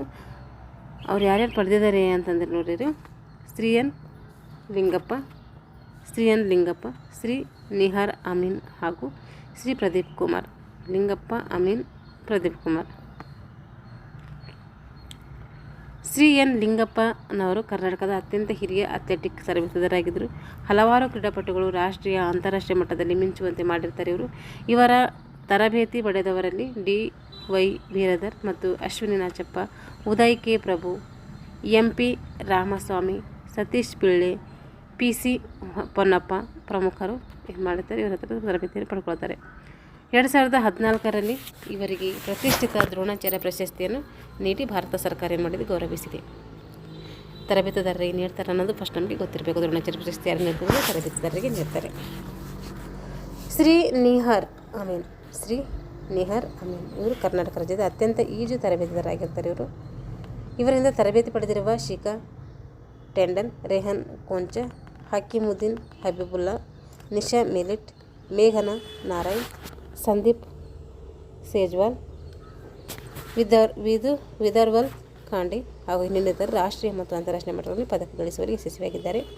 ಅಂತಾರಾಷ್ಟ್ರೀಯ ಮಟ್ಟದಲ್ಲಿ ಪದಕ ಗಳಿಸಲು ಯಶಸ್ವಿಯಾಗಿರ್ತಾರೆ. ಹಾಗಾಗಿ ಇವರ ಸಾಧನೆಯನ್ನು ಗುರುತಿಸಿ 2015ರಲ್ಲಿ ದ್ರೋಣಾಚಾರ್ಯ ಪ್ರಶಸ್ತಿ ನೀಡಿ ಏನು ಮಾಡಲಾಗಿದೆ, ಗೌರವಿಸಲಾಗಿದೆ. ಅವರಿಗೆ 14, ಇವರಿಗೆ 15ರಲ್ಲಿ ಕೊಟ್ಟಿದ್ದಾರೆ. ಈಗ ಎಸ್ ಪ್ರದೀಪ್ ಅವರು ಇವರು ಇನ್ನೋರ್ವ ಯಶಸ್ವಿ ಈಜು ತರಬೇತಿದಾರರು. ಇವರು ಕೂಡ ಈಜು ಒಂದು ಇದು ಫಸ್ಟಿನವರೇನು ಅಥ್ಲೆಟಿಕ್ಸ್ ತರಬೇತಿದಾರರು. ಯಾರು? ಎಸ್ ಲಿಂಗಪ್ಪನವರು ತರಬೇತಿದಾರ, ಅದು ಅಥ್ಲೆಟಿಕ್ ತರಬೇತಿದಾರರು. ಇವರು ನಿಹಾರ್ ಅಮೀನ್ ಅವರು, ಇವರು ಈಜು ತರಬೇತಿದಾರರು. ಪ್ರದೀಪ್ ಕೂಡ ಈಜು ತರಬೇತಿದಾರರಾಗಿರ್ತಾರೆ. ರೆಹಾನ್ ಕೊಂಚ, ನಿಶಾ ಮಿಲೆಟ್, ಜೆ ಅಭಿಜಿತ್, ಪ್ರಶಾಂತ್ ಕರ್ಮಕರ್, ಸಾಜನ್ ಪ್ರಕಾಶ್ ಮತ್ತು ಶಿವಾನಿ ಕಟರಿಗೆ ಒಳಗೊಂಡಂತೆ ಇವರ ತರಬೇತಿಯನ್ನು ಪಡೆದಿದ್ದಾರೆ. ಭಾರತವನ್ನು ಪ್ರತಿನಿಧಿಸಿ ಹಲವಾರು ಪದಕಗಳನ್ನು ಇವರು ಪಡೆದಿರ್ತಾರೆ. ಇವರ ಸಾಧನೆಯನ್ನು ಗುರುತಿಸಿ 2016ರಲ್ಲಿ ಇವರಿಗೆ ಏನು ಮಾಡಲಾಗಿದೆ, ದ್ರೋಣಾಚಾರ್ಯ ಪ್ರಶಸ್ತಿಯನ್ನು ನೀಡಲಾಗಿದೆ. ಇವಾಗ ಗುಂಡು ಎಸೆತದ ಪ್ರಾಕ್ಟಿಕಲ್ ವಿಭಾಗ ನೋಡೋಣ. ಸಕಲ ಜೀವಿಗಳಲ್ಲಿ ಮನುಷ್ಯ ಬಹಳ ಆಶಾವಾದಿ. ಹಲವು ಕನಸುಗಳನ್ನು ಕಾಣ್ತಾನೆ. ನಾನು ಸುಂದರನಾಗಿರಬೇಕು, ಶಕ್ತಿಯುತನಾಗಿರಬೇಕು, ಬುದ್ಧಿವಂತನಾಗಿ ಯಾವುದಾದರೂ ಕ್ಷೇತ್ರದಲ್ಲಿ ಪ್ರಗತಿ ಸಾಧಿಸಬೇಕು, ನನ್ನನ್ನು ಎಲ್ಲರೂ ಗುರುತಿಸಬೇಕು, ಗೌರವಿಸಬೇಕು ಇತ್ಯಾದಿ ಈ ಅನಿಸಿಕೆಗಳನ್ನು ವಿದ್ಯಾರ್ಥಿಗಳಲ್ಲಿ ಮೂಡಿದರೆ ಅವರು ಗುರಿ ಸಾಧನೆಗೆ ಮಾರ್ಗದರ್ಶನ ಸಿಕ್ಕಿದಂತೆ ಅಂತ ಅರ್ಥ. ಇವೆಲ್ಲರಿಗೂ ಸಹಜವಾಗಿ ಇರ್ತವೆ. ದೈಹಿಕ ಶಿಕ್ಷಣದಲ್ಲಿ ಮಹತ್ವದ ಅಂಶ ಏನಂದರೆ ಮೇಲಾಟಗಳು, ಅಂದರೆ ಅಥ್ಲೆಟಿಕ್ಸ್ ಅಂತ ಕರಿತೀವಿ. ಇಲ್ಲಿ ಓಟಗಳು ಬರ್ತವೆ, ನೆಗೆತಗಳು ಬರ್ತವೆ, ಎಸೆತಗಳು ಬರ್ತವೆ. 3 ವಿಭಾಗಗಳನ್ನು ನೋಡ್ತೀವಿ. ನಾವು ಈಗ ಗುಂಡು ಎಸೆತದ ಬಗ್ಗೆ ತಿಳ್ಕೊಳ್ಳೋಣ. ಅದಕ್ಕೆ ಶಾರ್ಟ್ ಪುಟ್ ಅಂತ ಇಂಗ್ಲೀಷಲ್ಲಿ ಕರಿತೀವಿ. ಕ್ರೀಡಾಪಟುವಿನ ಶಕ್ತಿ ಸಾಮರ್ಥ್ಯವನ್ನು ಏಕಕಾಲದಲ್ಲಿ ಬಳಸಲ್ಪಡುವುದು. ಎಸೆತಗಳಲ್ಲಿ ಭುಜಬಲದ ಬಳಕೆ ಇಲ್ಲಿ ಮುಖ್ಯ ಆಗಿರ್ತೈತಿ. ಎಸೆತದ ಉಪಕರಣಗಳನ್ನು ಎಸೆತದ ದಿಕ್ಕಿನಲ್ಲಿಯೇ ತಳ್ಳುವುದು ಇಲ್ಲಿ ಅತಿ ಪ್ರಮುಖವಾಗಿರ್ತೈತೆ. ಇದನ್ನು ಏನಂತೀವಿ, ಸ್ಫೋಟಕ ಬಲ ಅಂತೇಳಿ ಕರಿತೀವಿ. ಪ್ರಾಥಮಿಕ ಹಂತದಲ್ಲಿ ಗುಂಡು ಎಸೆತವನ್ನು ಅಭ್ಯಾಸದ ಚಟುವಟಿಕೆಯಾಗಿ ಬಳಸಲಾಯಿತು. ಆ ನಂತರ ಸ್ಪರ್ಧೆಯಲ್ಲಿ ಎಸೆತದ ಅಂಕಣದಲ್ಲಿನ ಮುಂಭಾಗದ ಒಳ ಒಂದು ಅಂಚಿಗೆ ಭದ್ರವಾಗಿ ನಿಂತು ಏಕಕಾಲಕ್ಕೆ ವಿ1 ಆಕಾರದಲ್ಲಿ ಗುರುತಿಸಿರುವ ಒಂದು ಸೆಕ್ಟರ್ನೊಳಗೆ ಗುಂಡನ್ನು ಎಸೆಯುವುದು. ನಂತರ ದಿನಗಳಲ್ಲಿ ಇನ್ನೂ ಹೆಚ್ಚಿನ ರೀತಿಯಲ್ಲಿ ಈ ಸ್ಪರ್ಧೆಗೆ ಅಭ್ಯಾಸ ಅಂದರೆ ಪ್ಯಾರಿ ಓಬ್ರಿಯನ್ ಶೈಲಿಯಲ್ಲಿ ಕೂಡ ನಡೀತೈತೆ. ಮೊದಲಿಗೆ ಸರಳ ವಿಧಾನದಲ್ಲಿ, ನಂತರ ವಿವಿಧ ಒಂದು ಶೈಲಿಗಳಲ್ಲಿ ಎಸೆತಾ ಇದ್ದರು. ಗುಂಡನ್ನು ಎಸೆಯುವ ಕ್ರಮವನ್ನು ಪರಿಚಯಿಸಿದವರು ಯಾರಂದರೆ ಅಮೆರಿಕ ದೇಶದ ಪೆರಿ ಓಬ್ರಾಯಿನ್. ಅವನ ಹೆಸರಿನಿಂದಲೇ ಈ ಒಂದು ಏನಾಗಿದೆ, ಸ್ಕಿಲ್ ಪರಿಚಿತವಾಗಿದೆ. ಈ ಶೈಲಿ ಹೆಚ್ಚು ಪ್ರಚಲಿತವಾಗಿದೆ. ಪ್ಯಾರಿ ಓಬ್ರಾಯಿನ್ ಶೈಲಿ ಏನಾಗಿದೆ, ಹೆಚ್ಚು ಪ್ರಚಲಿತದಲ್ಲಿ ಕಂಡುಬರ್ತೈತೆ. ಇಲ್ಲಿ ಕೌಶಲ್ಯ ಸ್ಕಿಲ್ಗಳನ್ನು ಕಲಿತು ಎಸೆತದ ಯಶಸ್ವಿಗೆ ನಿಪುಣತೆ ಮತ್ತು ಸರಿಯಾದ ಕ್ರಮ ಮತ್ತು ಸರಿತಂತ್ರವನ್ನು ಬಳಸುವುದು. ಎಸೆತಗಾರನು ವಿವಿಧ ಸ್ಕಿಲ್ಗಳನ್ನು ಕಲಿತು ಆಮೇಲೆ ಎಸೆತದ ಯಶಸ್ವಿಗೆ ನಿಪುಣತೆ, ಸರಿಯಾದ ಕ್ರಮ, ಸರಿತಂತ್ರವನ್ನು ಬಳಸಿ ಇಲ್ಲಿ ನೋಡಬೇಕಾಗ್ತದೆ, ಎಸಿಬೇಕಾಗ್ತದೆ. ಗುಂಡು ಹಿಡಿಯುವಂಥ ವಿಧಾನ, ಹೋಲ್ಡಿಂಗ್ ದ ಶಾಟ್. ಯಾವ ರೀತಿ ನಾವು ಗುಂಡನ್ನು ಹಿಡಿಬೇಕು ಅಂತ ತೋರಿಸಿದ್ದಾರೆ ಇಲ್ಲಿ ನೋಡಿ. ಗುಂಡು ಎಸೆತದಲ್ಲಿ ಭಾಗವಹಿಸುವ ಸ್ಪರ್ಧಿಯು ಎಡಗೈಯಲ್ಲಿ ಗುಂಡನ್ನು ಎತ್ತಿಕೊಂಡು ತನ್ನ ಬಲಗೈ ಮಧ್ಯದ ಒಂದು ಬೆರಳುಗಳಿಂದ ಗುಂಡಿನ ಒಂದು ಹಿಂಬದಿಯ ಹೆಬ್ಬೆರಳು ಮತ್ತು ಕಿರುಬೆರಳು ಸಹಾಯದಿಂದ ಗುಂಡು ಅಂಗೈನ ಮೇಲೆ ಕೂಡದಂತೆ ಭದ್ರವಾಗಿ ಏನು ಮಾಡಬೇಕು, ಹಿಡಿಬೇಕು. ಅಂಗೈ ಮೇಲೆ ಕೂಡಬಾರ್ದು. ಈ ರೀತಿ ಬಟ್ಟೆಗಳ ಮೇಲೇ ಏನು ಮಾಡಬೇಕು, ಗ್ರಿಪ್ಗೋಸ್ಕರ ಅಲ್ಲಿ ಅಂಗೈ ಸ್ವಲ್ಪ ಟಚ್ ಆಗಬೇಕಷ್ಟೇ, ಅಂಗೈ ಮೇಲೆ ಇಟ್ಕೊಳ್ಳೋದಲ್ಲ. ಗುಂಡಿನ ಸ್ಥಳೀಕರಣ ಅಥವಾ ಪ್ಲೇಸ್ಮೆಂಟ್. ಹೀಗೆ ಮಾಡಿದ ಗುಂಡನ್ನು ಕಿವಿಯ ಕೆಳಗೆ ಕುತ್ತಿಗೆಗೆ ತಾಗಿಸಿಕೊಂಡು ಭುಜದ ಮೇಲ್ಭಾಗದಲ್ಲಿ ಇಟ್ಟುಕೊಳ್ಳುವುದು. ಇದಕ್ಕೇನಂತೀವಿ, ಪ್ಲೇಸ್ಮೆಂಟ್ ಅಂತ ಕರಿತೀವಿ. ನಿಲುವು ಅಥವಾ ಸ್ಟಾನ್ಸ್. ಎಸೆತಗಾರನು ತನ್ನ 2 ಕಾಲುಗಳನ್ನು ಭುಜದ ನೇರಕ್ಕೆ ಸಮಾನಾಂತರವಾಗಿ ಸಮತೂಕದಲ್ಲಿ ನಿಂತು ನಿಧಾನವಾಗಿ ತನ್ನ ಬೆನ್ನನ್ನು ಎಸೆತದ ಒಂದು ಅಂಕಣದ ಕಡೆಗೆ ತಿರುಗಿಸಿ ತನ್ನ ಎಡಗೈಯನ್ನು ಮೇಲಕ್ಕೆ ಮತ್ತು ಎಡಗಾಲನ್ನು ನಿಂತಲ್ಲಿಗೆ ಹಿಂದಕ್ಕೆ ಒಯ್ದು ದೇಹದ ಸಂಪೂರ್ಣ ಭಾರ ಬಲಗಾಲ ಮೇಲೆ ಇರುವಂತೆ ಹಾಗೂ ಎಡಗಾಲಿನ ತುದಿ ನೆಲಕ್ಕೆ ತಾಗುವಂತೆ ನಿಲ್ಲಬೇಕು. ಈ ರೀತಿ ಚಿತ್ರ 3ರಲ್ಲಿ ತೋರಿಸಿದಾರಲ್ಲ, ಆ ರೀತಿ ನಿಲ್ಲಬೇಕು. ಟಿ ಸ್ಥಿತಿ ಅಥವಾ crouch. T position and crouch. ನಿಲುವು ಸ್ಥಿತಿಯಿಂದ ಎಸೆತಗಾರನು ತನ್ನ ಎಡಗೈಯನ್ನು ಕೆಳಕ್ಕೆ ತರುತ್ತಾ ಎಡಗಾಲನ್ನು ಮೇಲಕ್ಕೆತ್ತಿದಾಗ ಸ್ಪರ್ಧೆಯ ಶರೀರ ಟಿ ಆಕಾರದಂತೆ ಕಾಣ್ತೈತೆ. ಈ ಸ್ಥಿತಿಯನ್ನು ಶರೀರದ ಸಮತೋಲನ ಏನಾಗ್ತೈತೆ, ಅವಶ್ಯಕ ಆಗಿರ್ತೈತೆ. ಚಿತ್ರ 4ರಲ್ಲಿ ತೋರಿಸಿದರೆ ನೋಡಿರಿ, ಟಿ ಥರ ಇದು ಏನು ಮಾಡ್ತೈತೆ ಕಾಣ್ತಿದೆ. ಕ್ರೌಚ್ ಟಿ ಆಕಾರದಲ್ಲಿ ನಿಂತ ಸ್ಪರ್ಧಿಯು ತನ್ನ ಶರೀರವನ್ನು ಎಡಗೈ, ಹಸ್ತ ಅಥವಾ ಬಲ ಮೊಣಕಾಲು ಹತ್ತಿರ ಬರೋವರೆಗೂ ಬಾಗಿ ಎಡಗಾಲನ್ನು ಮಡಚಿ ಬಲಗಾಲನ್ನು ಸಹ ಸ್ವಲ್ಪ ಮುಂದಕ್ಕೆ ಬಗ್ಗಿಸ್ಬೇಕು. ಇವೆಲ್ಲ ಪ್ರಾಕ್ಟಿಕಲ್ ಮಾಡೋಕ್ಕೆ ಯೂಸ್ ಆಗ್ತವೆ. ಇಲ್ಲಿ ಪ್ಯಾರಿ ಓಬ್ರೈನ್ ಶೈಲಿ ನೋಡಿದ್ದು, ಇದು ಪ್ಯಾರಿ ಓಬ್ರೈನ್ ಶೈಲಿ. ಸ್ಟೆಪ್ 1, ಸ್ಟೆಪ್ 2, ಸ್ಟೆಪ್ 1 ಯಾವ ರೀತಿ ಮಾಡಬೇಕು, ಸ್ಟೆಪ್ 2 ಯಾವ ರೀತಿ, ಸ್ಟೆಪ್ 3 ಯಾವ ರೀತಿ ಮಾಡಬೇಕು, ಸ್ಟೆಪ್ 4, ಸ್ಟೆಪ್ 5 ಮತ್ತು ಸ್ಟೆಪ್ 6, ಹಾಗೆ ಸ್ಟೆಪ್ 7, 8, 9 ಇಲ್ಲಿ ಗಂಟೆ ನೋಡಿರಿ. ಈ ರೀತಿ ಪ್ಯಾರಿ ಓಬ್ರೈನ್ ಶೈಲಿನೂ ಮಾಡಬೇಕು. ಈಗ ಗುಂಡಿನ ಎಸೆತದ ಅಥವಾ ಗ್ಲೈಡಿಂಗ್. ಕ್ರೌಚ್ ಸ್ಥಿತಿಯಿಂದ ಸರಿಯಾದ ದಿಕ್ಕಿನಲ್ಲಿ ತನ್ನ ಕೈಯಲ್ಲಿನ ಗುಂಡನ್ನು ಸ್ಫೋಟಕ ಶಕ್ತಿಯೊಡನೆ ಪಾದಗಳ ತ್ವರಿತ ಚಲನೆಯಿಂದ ಎಸೆತದ ಅಂಕಣದೊಳಗೆ ಕ್ಷಣದಲ್ಲಿ ಭುಜ ಬಲವನ್ನು ಬಳಸಿ ರಭಸದಿಂದ ತಳ್ಳುವುದು. ಗ್ಲೈಡ್ನಲ್ಲಿ ಚಲನೆಗಳೆಲ್ಲ ಕಾಲಿನಿಂದ ಪ್ರಾರಂಭವಾಗುತ್ತವೆ. ಎಲ್ಲಿ ಪ್ರಾರಂಭ ಆಗ್ತವೆ? ಈ ಒಂದು ಕಾಲಿನಿಂದಲೇ ಪ್ರಾರಂಭ ಆಗ್ತವೆ. ಬಲಗಾಲಿನಿಂದ ನೆಲವನ್ನು ನೂಕಿ ಹಿಂದಕ್ಕೆ ವೃತ್ತದ ಮಧ್ಯದಲ್ಲಿ ಇಡುವ ಸಮಯಕ್ಕೆ ಸರಿಯಾಗಿ ಎಡಗಾಲನ್ನು ಟೋಬೋರ್ಡ್ನ ಬುಡಕ್ಕೆ ಒದೆಯುವಂತೆ ಒತ್ತಿಡಬೇಕು. ಈ ಪ್ರಯತ್ನದಲ್ಲಿ ಎಡಗಾಲು ಅಂದರೆ ನೇರ ಮತ್ತು ವೇಗವಾಗಿ ಹಿಂದಕ್ಕೆ ಸೊಂಟ ಮಟ್ಟಕ್ಕಿಂತ ಕೆಳಗೆ ಚಲಿಸಬೇಕು. ಇದಕ್ಕೆ ಅಂತೀವಿ ಗುಂಡಿನ ಎಸೆತ ಅಂತೇನು ಕರಿತೀವಿ. ಅದಕ್ಕೆ ಗ್ಲೈಡಿಂಗ್ ಅಂತ ಕೂಡ ಕರಿತೀವಿ.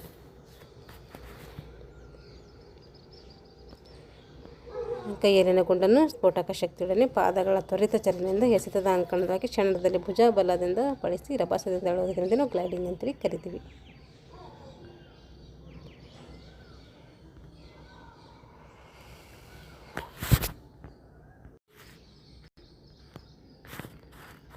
ಈಗ ಬಿಡುಗಡೆ ಮತ್ತು ಸಮತೋಲನ ಕಾಯ್ದುಕೊಳ್ಳಬೇಕು. ಯಾವ ರೀತಿ ರಿಲೀಸ್ ಮಾಡಬೇಕು? ರಿಲೀಸ್ ಆ್ಯಂಡ್ ರಿಕವರಿ ನೋಡಿರಿ. ರಭಸದಿಂದ ತಳ್ಳಿದ ಚೆಂಡು ಸ್ಫೋಟಕ ಶಕ್ತಿಯೊಡನೆ ಬಿಡುಗಡೆಗೊಂಡು ಎಸೆತದ ಅಂಕಣದಲ್ಲಿ ಬೀಳುವುದು. ಗುಂಡು ಕೈಯಿಂದ ಬಿಡುಗಡೆಯಾದ ಮೇಲೆ ಶರೀರದ ಸಮತೋಲನ ಕಾಯ್ದುಕೊಳ್ಳುವುದು ಅತಿ ಮುಖ್ಯ.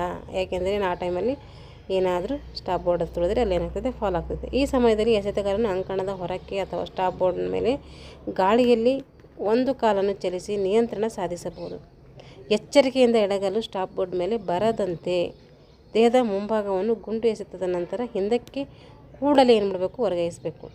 ಇಲ್ಲಿ ಎಡಗಾಲು ಹಿಂದಕ್ಕೆ ಬಂದು ಬಲಗಾಲು ಮುಂದೆ ಎಡಗಾಲಿನ ಸ್ಥಳಕ್ಕೆ ಬರುವುದು. ಈ ಕೌಶಲ್ಯವನ್ನು ಎಲ್ಲ ಸ್ಪರ್ಧಾರ್ಥಿಗಳು ಹಂತ ಹಂತವಾಗಿ ಅಭ್ಯಾಸ ಮಾಡಬೇಕು. ಮುಂದಿನ ಒಂದು ಹಂತದಲ್ಲಿ ಕ್ರೀಡಾಪಟುಗಳು ಡಿಸ್ಕೋ ಪುಟ್ ಎಂಬ ಹೊಸ ವಿಧಾನದಲ್ಲಿ ಅಂದರೆ ತಿರುಗು ಎಸೆತ ಸಾಧನೆ ಮಾಡ್ತಾರೆ. ಹೊಸ ವಿಧಾನದಲ್ಲಿ ಸಾಧನೆಯನ್ನು ಮಾಡ್ತಾರೆ. ಈ ರೀತಿ ಎಲ್ಲ ನಾವು ಏನು ಮಾಡಿರ್ತೀವಿ, ಇದು ಒಂದು ಡಿಸ್ಕಸ್ ಎಲ್ಲ ಹಾಕಿ ಇದು ಶಾರ್ಟ್ ಪುಟ್ ಎಲ್ಲ ಎಸೆದಿರ್ತೀವಲ್ಲ, ಇದೆಲ್ಲ ಕಾಮನಾಗಿ ಗೊತ್ತಿರ್ತೈತೆ. ಅದ್ರ ಬಗ್ಗೆ ಸಹ ವಿಸ್ತಾರವಾಗಿ ಕೊಟ್ಟಿದ್ದಾರೆ ಯಾವ್ಯಾವ ರೀತಿ ಮಾಡಬೇಕು ಅಂಥೇಳಿ. ಇಲ್ಲಿ ಈ ಒಂದು ಪ್ರಾಕ್ಟಿಕಲ್ ಲೆಸನ್ ಮಾಡ್ತೀವಲ್ಲ ಅಲ್ಲಿ ಯೂಸ್ ಆಗ್ತೈತೆ. ಈಗ ಇದಕ್ಕೆ ಪೂರಕ ಆಟ ಕೊಟ್ಟಿದ್ದಾರೆ ನೋಡಿರಿ. ಇದೇನು ಬೇಡ ನಮಗೆ ಪೂರಕ ಆಟ, ಏನು ಇಂಪಾರ್ಟೆಂಟ್ ಇಲ್ಲ ಇಲ್ಲಿ. ಇವಾಗ ಇದೊಂದು ಸರಿ ಅಂಕಣ ನೋಡ್ಕೊಡ್ರಿ. ಅಂಕಣ ಇದು ಅಲ್ಲಿದೆಯಲ್ಲ, ಅದೇ ಇದು ಅಂಕಣ.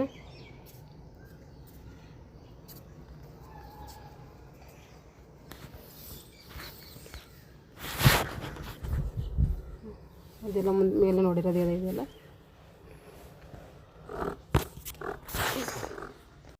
ಈಗ ಗುಂಡು ಎಸೆತದ ಬಗ್ಗೆ ತಿಳ್ಕೊಂಡಿವಿ. ಇವಾಗ ಜಾವೆಲಿನ್ ಎಸೆತದ ಬಗ್ಗೆ ತಿಳ್ಕೊಳ್ಳೋಣ. ಜಾವೆಲಿನ್ ಎಸೆತದ ಇತಿಹಾಸ, ಜಾವೆಲಿನ್ ಅಂಕಣದ ನಿಯಮಗಳು, ಜಾವೆಲಿನ್ ಆಟದ ಅಕ್ರಮಗಳು ಹಾಗೂ ತೂಕಗಳ ಬಗ್ಗೆ ಮತ್ತು ಜಾವೆಲಿನ್ ಆಟದ ಪ್ರಸಿದ್ಧ ಕ್ರೀಡಾಪಟುಗಳು ಎಲ್ಲದರ ಬಗ್ಗೆ ತಿಳ್ಕೊಳ್ಳೋಣ. ಜಾವೆಲಿನ್ ಎಸೆತದ ಸ್ಪರ್ಧೆಯು ಮೇಲಾಟಗಳಲ್ಲಿ ಒಂದು ಪ್ರಮುಖವಾದಂತಹ ಮೈದಾನದ ಎಸೆತದ ಸ್ಪರ್ಧೆಯಾಗಿದ್ದು, ಮೇಲಾಟಗಳ ಎಸೆತದ ಸ್ಪರ್ಧೆಯಲ್ಲಿ ತನ್ನದೇ ಆದಂತಹ ಪ್ರಾಮುಖ್ಯತೆಯನ್ನು ಪಡೆದುಕೊಂಡಿದೆ. ಪ್ರಾಚೀನ ಕಾಲದಲ್ಲಿ ಜಾವೆಲಿನ್ ಎಸೆತ ಕ್ರೀಡೆ ಏನಾಗ್ತೈತೆ, ಪ್ರಾರಂಭವಾಗ್ತೈತೆ. ಆದಿಮಾನವ ಬೇಟೆಗಾಗಿ ಉದ್ದವಾದ ಮತ್ತು ಹಗುರ ಕೋಲಿನ ತುದಿಗೆ ಚೂಪಾದ ಕಲ್ಲನ್ನು ಸಿಕ್ಕಿಸಿ ಆಯುಧವನ್ನಾಗಿ ಏನು ಮಾಡ್ತದೆ, ಉಪಯೋಗಿಸ್ತಿದ್ದ ಅಂಥೇಳಿ ನಮಗೆ ಇತಿಹಾಸದಿಂದ ತಿಳಿದು ಬರ್ತೈತೆ. ಪ್ರಾಚೀನ ಗ್ರೀಕರು ಯುದ್ಧದಲ್ಲಿ ಉಪಯೋಗಿಸುತ್ತಿದ್ದ ಒಂದು ಮುಖ್ಯ ಆಯುಧ ಯಾವುದಾಗಿತ್ತು, ಅದು ಜಾವೆಲಿನ್ ಆಗಿತ್ತು. ಎಸೆಯುವುದನ್ನು ಅನುಕೂಲಕರವಾದಂತಹ ಹಗುರವಾದಂತಹ ಈಟಿಯಾಗಿತ್ತು. ಆಧುನಿಕ ಜಾವೆಲಿನ್ನ ತೂಕ ಮತ್ತು ಉದ್ದಗಳಲ್ಲಿ ಅನೇಕ ಬದಲಾವಣೆಗಳನ್ನು ಪಡೆದಿದೆ. ನಿಯಮಗಳಲ್ಲಿ ಬದಲಾವಣೆಗಳಿಗಾಗಿ ಒಲಿಂಪಿಕ್ಸ್, ಏಷಿಯನ್ ರಾಷ್ಟ್ರ ಮತ್ತು ರಾಜ್ಯ ಮುಂತಾದ ಹಂತಗಳಲ್ಲಿ ಮೇಲಾಟಗಳ ಒಂದು ಮೈದಾನದ ಎಸೆತಗಳ ಒಂದು ಸ್ಪರ್ಧೆಯಲ್ಲಿ ಒಂದು ಪ್ರಮುಖ ಸ್ಪರ್ಧೆಯಾಗಿದೆ ಈ ಒಂದು ಜಾವೆಲಿನ್. ಒಲಿಂಪಿಕ್ ಇತಿಹಾಸ. ಜಾವೆಲಿನ್ ಎಸೆತವು ಪ್ರಾಚೀನ ಗ್ರೀಕ್ ಒಲಿಂಪಿಕ್ಸ್ನ ಒಂದು ಕ್ರೀಡೆಯಾಗಿತ್ತು. ನಂತರ ಆಧುನಿಕ ಒಲಿಂಪಿಕ್ ಕ್ರೀಡೆಯಲ್ಲಿ 1908ರಲ್ಲಿ ಪುರುಷರಿಗೆ ಮತ್ತು 1932ರಲ್ಲಿ ಮಹಿಳೆಯರಿಗೆ ಸೇರ್ಪಡೆಯಾಗ್ತೈತೆ. ಜಾವೆಲಿನ್ ಒಲಿಂಪಿಕ್ಕು ಪುರುಷರಿಗೆ ಏನು ಮಾಡ್ತೈತೆ, 1908ರಲ್ಲಿ ಪುರುಷರಿಗೆ ಒಲಿಂಪಿಕ್ಗೆ ಸೇರಿಸಿದರೆ ಮಹಿಳೆಯರದು 1932ರಲ್ಲಿ ಏನು ಮಾಡ್ತಾರೆ, ಇವ್ರದ್ದು ಒಲಿಂಪಿಕ್ಸ್ಗೆ ಸೇರಿಸ್ತಾರೆ. ಪುರುಷರು ಸೇರಿದ್ದು 1908ರಲ್ಲಿ, ಮಹಿಳೆಯರು ಸೇರಿದ್ದು 1932ರಲ್ಲಿ. ಒಲಿಂಪಿಕ್ ಜಾವೆಲಿನ್ ಎಸೆತದ ಸ್ಪರ್ಧೆ ಒಂದು ರೀತಿಯ ಕುತೂಹಲವನ್ನು ಉಂಟು ಮಾಡುವಂಥ ಒಂದು ಆಟ ಆಗಿರ್ತೈತೆ. ಈ ಒಂದು ಜಾವೆಲಿನನ್ನು ಆಹಾರ ಪಡೆಯಲು ಆಯುಧವಾಗಿ ಉಪಯೋಗಿಸ್ತಿದ್ದರು. ಆದರೆ ಈಗ ಇದೊಂದು ಏನಾಗಿದೆ, ಒಂದು ಗೇಮಾಗಿ ಆಡ್ತಾಯಿದ್ದೀವಿ. ಈಗ ಜಾವೆಲಿನ್ ನೋಡಿರಿ, ಆಹಾರ ಪಡೆಯಲು ಆಯುಧಗಳನ್ನು ಉಪಯೋಗಿಸ್ತಿದ್ದಾರೆ ಹಿಂದೆ. ಇವಾಗ ಇದು ಪದಕಗಳ ಬೇಟೆಗಾಗಿ ಏನು ಮಾಡ್ತಾಯಿದ್ದಾರೆ, ಉಪಯೋಗಿಸ್ತಿದ್ದಾರೆ. ಜಾವೆಲಿನ್ ರಚನೆ. ಜಾವೆಲಿನ್ ತಲೆ, ಕಾಂಡ ಮತ್ತು ಹಗ್ಗದ ಹಿಡಿ ಎಂದು 3 ಭಾಗಗಳನ್ನು ವಿಂಗಡಣೆ ಮಾಡ್ತೀವಿ. ಇದಕ್ಕೆ ಹಿಂದಿನಕ್ಕೆ ಏನಂತೀವಿ ನಾವು, ಕಾಂಡ ಅಂತೇಳಿ ಕರಿತೀವಿ. ಮುಂದಿನಕ್ಕೆ ತಲೆ ಅಂತೇಳಿ ಕರಿತೀವಿ. ಮಧ್ಯದಿಂದ ಹಿಡಿತೀವಲ್ಲ, ಅದಕ್ಕೆ ಹಗ್ಗದ ಹಿಡಿಗೆ ಅದಕ್ಕೆ ಹಿಡಿ ಅಂತೇಳಿ ಕರಿತೀವಿ. ಜಾವೆಲಿನ್ ತಲೆ ಮುಂದಿನ ಭಾಗ ಚೂಪಾದ ಒಂದು ಧಾತುವಿನಿಂದ ಮಾಡಲ್ಪಟ್ಟಿರ್ತೈತೆ. ಜಾವೆಲಿನ್ನ ಹಿಡಿಯು ಗುರುತ್ವಾಕರ್ಷಣದ ಮಧ್ಯ ಬಿಂದುವಿನಲ್ಲಿರ್ತೈತೆ. ಏನಾಗ್ತೈತೆ, ಜಾವೆಲಿನ್ನ ಹಿಡಿಯು ಗುರುತ್ವಾಕರ್ಷಣದ ಮಧ್ಯ ಬಿಂದುವಿನಲ್ಲಿ ಅದು ಇರ್ತೈತೆ. ಇದು ನಾವು ಚಿತ್ರದಲ್ಲಿ ತೋರಿಸಿದರೆ ನೋಡ್ಕೋಬೋದು.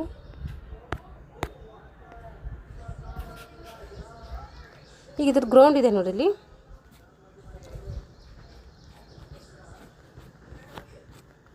ಫಸ್ಟ್ ಇದು ಓದ್ಕೊಂಡು ಅಳತೆ ಓದ್ಕೊಂಡು ಆ ಚಿತ್ರ ಹೋಗಮ್ಮ, ಬೇಗ ಈಸಿ ಆಗುತ್ತೆ. ಆ ಥರ ಹೋದರೆ ನಿಮಗೊಂಥರ ತೋರಿಸಿದಂಗೆ ಆಗ್ತೈತೆ. ಅದು ನೋಡಿರಿ ಅಳತೆಗಳು. ಜಾವೆಲಿನ್ ಎಸೆತದ ಓಟದ ಮಾರ್ಗ ಎಷ್ಟಿರ್ತೈತೆ ಅಂದರೆ ಕನಿಷ್ಠ 30 ಮೀಟರ್ನಿಂದ 36.5 ಮೀಟರ್ ಉದ್ದ ಇರ್ತೈತೆ. ಜಾವೆಲಿನ್ ಎಸೆತದ ಓಟ 30 ಮೀಟರ್ನಿಂದ 36.5 ಮೀಟರ್ ಉದ್ದ ಇರ್ತೈತೆ. ಓಟದ ಮಾರ್ಗವು 4 ಮೀಟರ್ ಅಗಲ ಇರ್ತೈತಿ. ಅಗಲ ಎಷ್ಟಿರ್ತದೆ ಅಂದರೆ 4 ಮೀಟರ್ ಅಗಲ ಇರ್ತೈತಿ. ಉದ್ದ ಎಷ್ಟಿರ್ತದೆ ಅಂದರೆ 30ರಿಂದ 36.5 ಮೀಟರ್ ಉದ್ದ ಇದ್ದರೆ 4 ಮೀಟರ್ ಏನಾಗಿರ್ತೈತೆ, ಅಗಲ ಇರ್ತೈತಿ. ವೃತ್ತ ಪರಿಧಿಯು 7 ಸೆಂಟಿಮೀಟರ್ ಅಗಲವಿರುವಂತೆ ಬಿಳಿಯ ಬಣ್ಣ ಹಚ್ಚಿರ್ತಾರೆ. ವೃತ್ತ ಪರಿಧಿಯು ಏನು ಮಾಡ್ತಾರೆ, 7 ಸೆಂಟಿಮೀಟರ್ ಅಗಲವಿರುವಂತೆ ಬಿಳಿಯ ಬಣ್ಣ ಹಚ್ಚಿರಬೇಕು.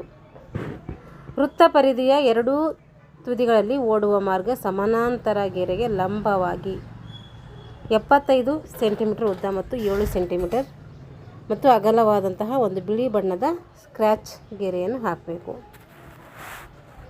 ಜಾವೆಲಿನ್ ಎಸೆತದ ಉದ್ದ ಕೇಳಿದರೆ ಅದು ಎಷ್ಟಿರ್ತೈತೆ, 30ರಿಂದ 36.5 ಮೀಟರ್ ಉದ್ದ ಇರ್ತೈತೆ. ಓಟದ ಮಾರ್ಗವು 4 ಮೀಟರ್ ಅಗಲ ಇರ್ತೈತಿ. ವೃತ್ತ ಪರಿಧಿಯು 7 ಸೆಂಟಿಮೀಟರ್ ಅಗಲವಿರುವಂತೆ ಬಿಳಿಯ ಬಣ್ಣ ಏನು ಮಾಡ್ತಾರೆ, ಹಚ್ಚಿರಬೇಕು. ವೃತ್ತ ಪರಿಧಿಯ 2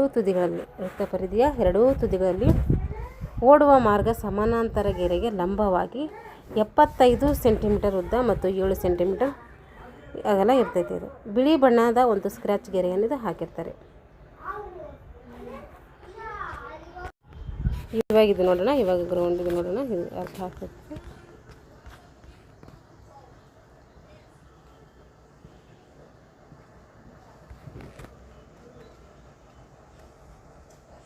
ನೋಡಿರಿ, ಇದು ಪಿಕ್ಚರೇ ಸರಿಯಾಗಿ ಕಾಣ್ತಾ ಇಲ್ಲ, ಇಲ್ಲಿ ನಂಬರ್ಸ್ಗಳೆಲ್ಲ ನೋಡ್ರಿ.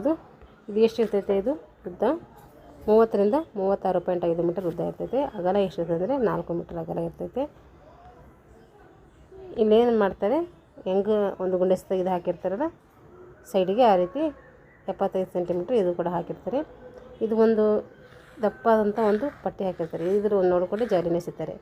ಅತಿ ದೊಡ್ಡ ಒಂದು ದಪ್ಪವಾದಂಥ ರೇಖೆ ಇದು. ಎಷ್ಟಿರ್ತದೆ ಅಂದರೆ ಇದು 7 ಸೆಂಟಿಮೀಟರ್ ಇರ್ತೈತಿ. ನೋಡಿರಿ, ಅಗಲ ಇಲ್ಲಿ ಕೊಟ್ಟಿದ್ದಾರೆ ನೋಡಿರಿ, ಇದು ಆಗಲ್ಲ.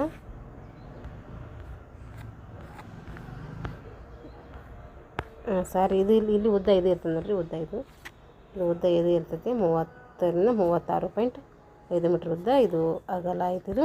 ಇದು ಕೋನ ಏರ್ಪಡೋದು, ಇದು ಕೋನ ಇದು ಏರ್ಪಡ್ತೈತಲ್ಲ ಅದು. ಇದು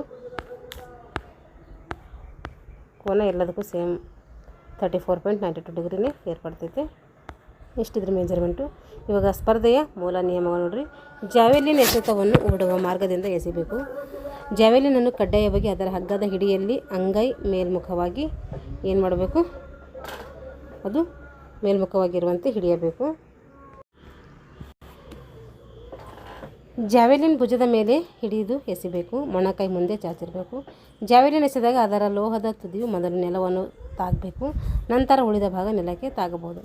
ಜಾವೆಲಿನ್ ನೆಲಕ್ಕೆ ತಾಗುವವರೆಗೂ ಎಸೆತಗಾರ ತನ್ನ ಬೆನ್ನನ್ನು ಎಸೆತದ ದಿಕ್ಕಿಗೆ ನೋಡಬೇಕು, ತೋರಿಸುವಂತಿಲ್ಲ.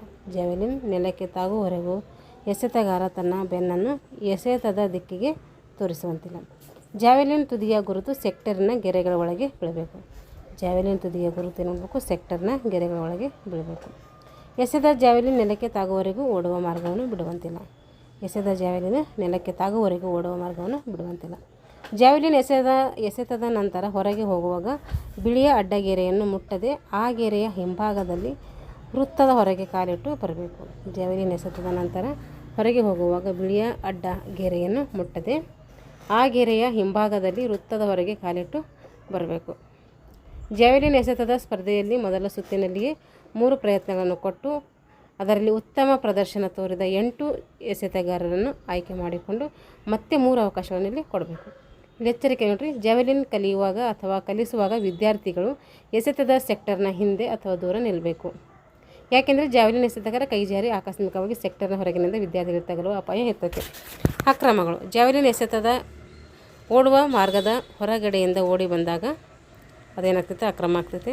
ಜಾವೆಲಿನ್ ಕ್ರಮಬದ್ಧವಲ್ಲದ ಶೈಲಿಯಲ್ಲಿ ಎಸೆದಾಗ ಅದು ಕೂಡ ಅಕ್ರಮ ಆಗ್ತೈತೆ. ಜಾವೆಲಿನ್ ತುದಿಯು ಸೆಕ್ಟರ್ನ ಗೆರೆಯ ಮೇಲೆ ಅಥವಾ ಹೊರಗೆ ಗುರುತು ಮೂಡಿದಾಗ ಅದು ಕೂಡ ಅಕ್ರಮ ಆಗ್ತೈತೆ.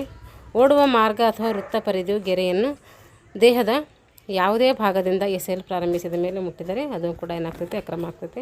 ಜಾವೆಲಿನ್ ಎಸೆದ ನಂತರ ಉಪಕರಣ ನೆಲಕ್ಕೆ ತಾಗುವ ಮುಂಚೆ ಓಡುವ ಮಾರ್ಗವನ್ನು ಬಿಟ್ಟಾಗ ಆ ರೀತಿಯೂ ಕೂಡ ಬಿಡುವಂಗಿಲ್ಲ. ಪುರುಷರದು ನೋಡ್ರಿ, ಮಹಿಳೆಯರದು 2 ಕೊಟ್ಟಿದ್ದಾರೆ. ಪುರುಷರದು ಬ್ಲೂ ಕಲರ್, ಇದು ವೈಟ್ ಕಲರ್ ಇದೆ ಮಹಿಳೆಯರದು. ಜಾವೆಲಿನ ಉದ್ದಗಳು ಇದು ಪುರುಷರದು, ಇದು ಮಹಿಳೆಯರದು. ನೋಡಿರಿ ಸರ್, ಪುರುಷರದು ಸ್ವಲ್ಪ ಉದ್ದ ಇದೆ, ಕಾಂಡ ಕಟ್ ನೋಡ್ರಿ ಸ್ವಲ್ಪ ಉದ್ದ ಕಾಣ್ತೈತೆ. ಮಹಿಳೆಯರದು ಸ್ವಲ್ಪ ತುಂಡ ಅನಿಸುತ್ತೆ. ಈಗ ಜಾವೆಲಿನ್ ಉದ್ದಗಳಾದವು. ಈಗ ವಿವಿಧ ಗಾತ್ರದ ಜಾವೆಲಿನ್ ನೋಡ್ರಿ. ದಾಖಲೆಯನ್ನು ಒಪ್ಪಬೇಕಾದಂತಹ ಕನಿಷ್ಠ ದೂರ ಮಹಿಳೆಯರಿಗೆ ಮತ್ತು ಬಾಲಕರಿಗೆ ಹಾಗೂ ಕಿರಿಯ ಬಾಲಕರಿಗೆ ಅವ್ರದ್ದು ಎಷ್ಟಿರ್ತೈತೆ ತೂಕ, ಜಾವೆಲಿನ್ ತೂಕ ಅಂದರೆ 600 ಗ್ರಾಮ್ ಇರ್ತೈತೆ. ಯಾರ್ದು? ಮಹಿಳೆಯರಿಗೆ, ಬಾಲಕಿಯರಿಗೆ ಮತ್ತು ಕಿರಿಯ ಬಾಲಕರಿಗೆ ಸೇಮ್ ಇದು. ಬಾಲಕರಿಗೆ ಎಷ್ಟಿರ್ತೈತೆ? 700 ಗ್ರಾಮ್ ಇರ್ತೈತೆ, ಅದಕ್ಕೆ ಸ್ವಲ್ಪ ಉದ್ದ ಕಾಣ್ತೈತೆ. ಪುರುಷರಿಗೆ ಎಷ್ಟಿರ್ತೈತೆ ಅಂದರೆ 800 ಗ್ರಾಮ್ ಇರ್ತೈತೆ. ನೋಡಿರಿ, ಪುರುಷರದ್ದು ಸ್ವಲ್ಪ ಉದ್ದನೇ ಇದೆ. ಇದು ಪುರುಷರದ್ದು, ಮಹಿಳೆಯರದ್ದು ಇಬ್ಬರದೇ ಕೊಟ್ಟಿದ್ದಾರೆ, ಬಾಲಕರದ್ದು ಕೊಟ್ಟಿಲ್ಲ. ಬಾಲಕರದ್ದು 700 ಇರ್ತದೆ ಅಂತ ನೋಡಿರಿ, ಮಹಿಳೆಯರದು 600 ಇರ್ತೈತೆ. ಜಾವೆಲಿನ್ ಉದ್ದ ಎಷ್ಟಿರ್ತೈತೆ ಕನಿಷ್ಠ ಮೀಟರ್ಗಳಲ್ಲಿ ಹೇಳಿದರೆ ಅದು 2.20 ಮೀಟರ್ ಉದ್ದ ಇರ್ತೈತೆ. ಯಾರ್ದು? ಮಹಿಳೆಯರದು.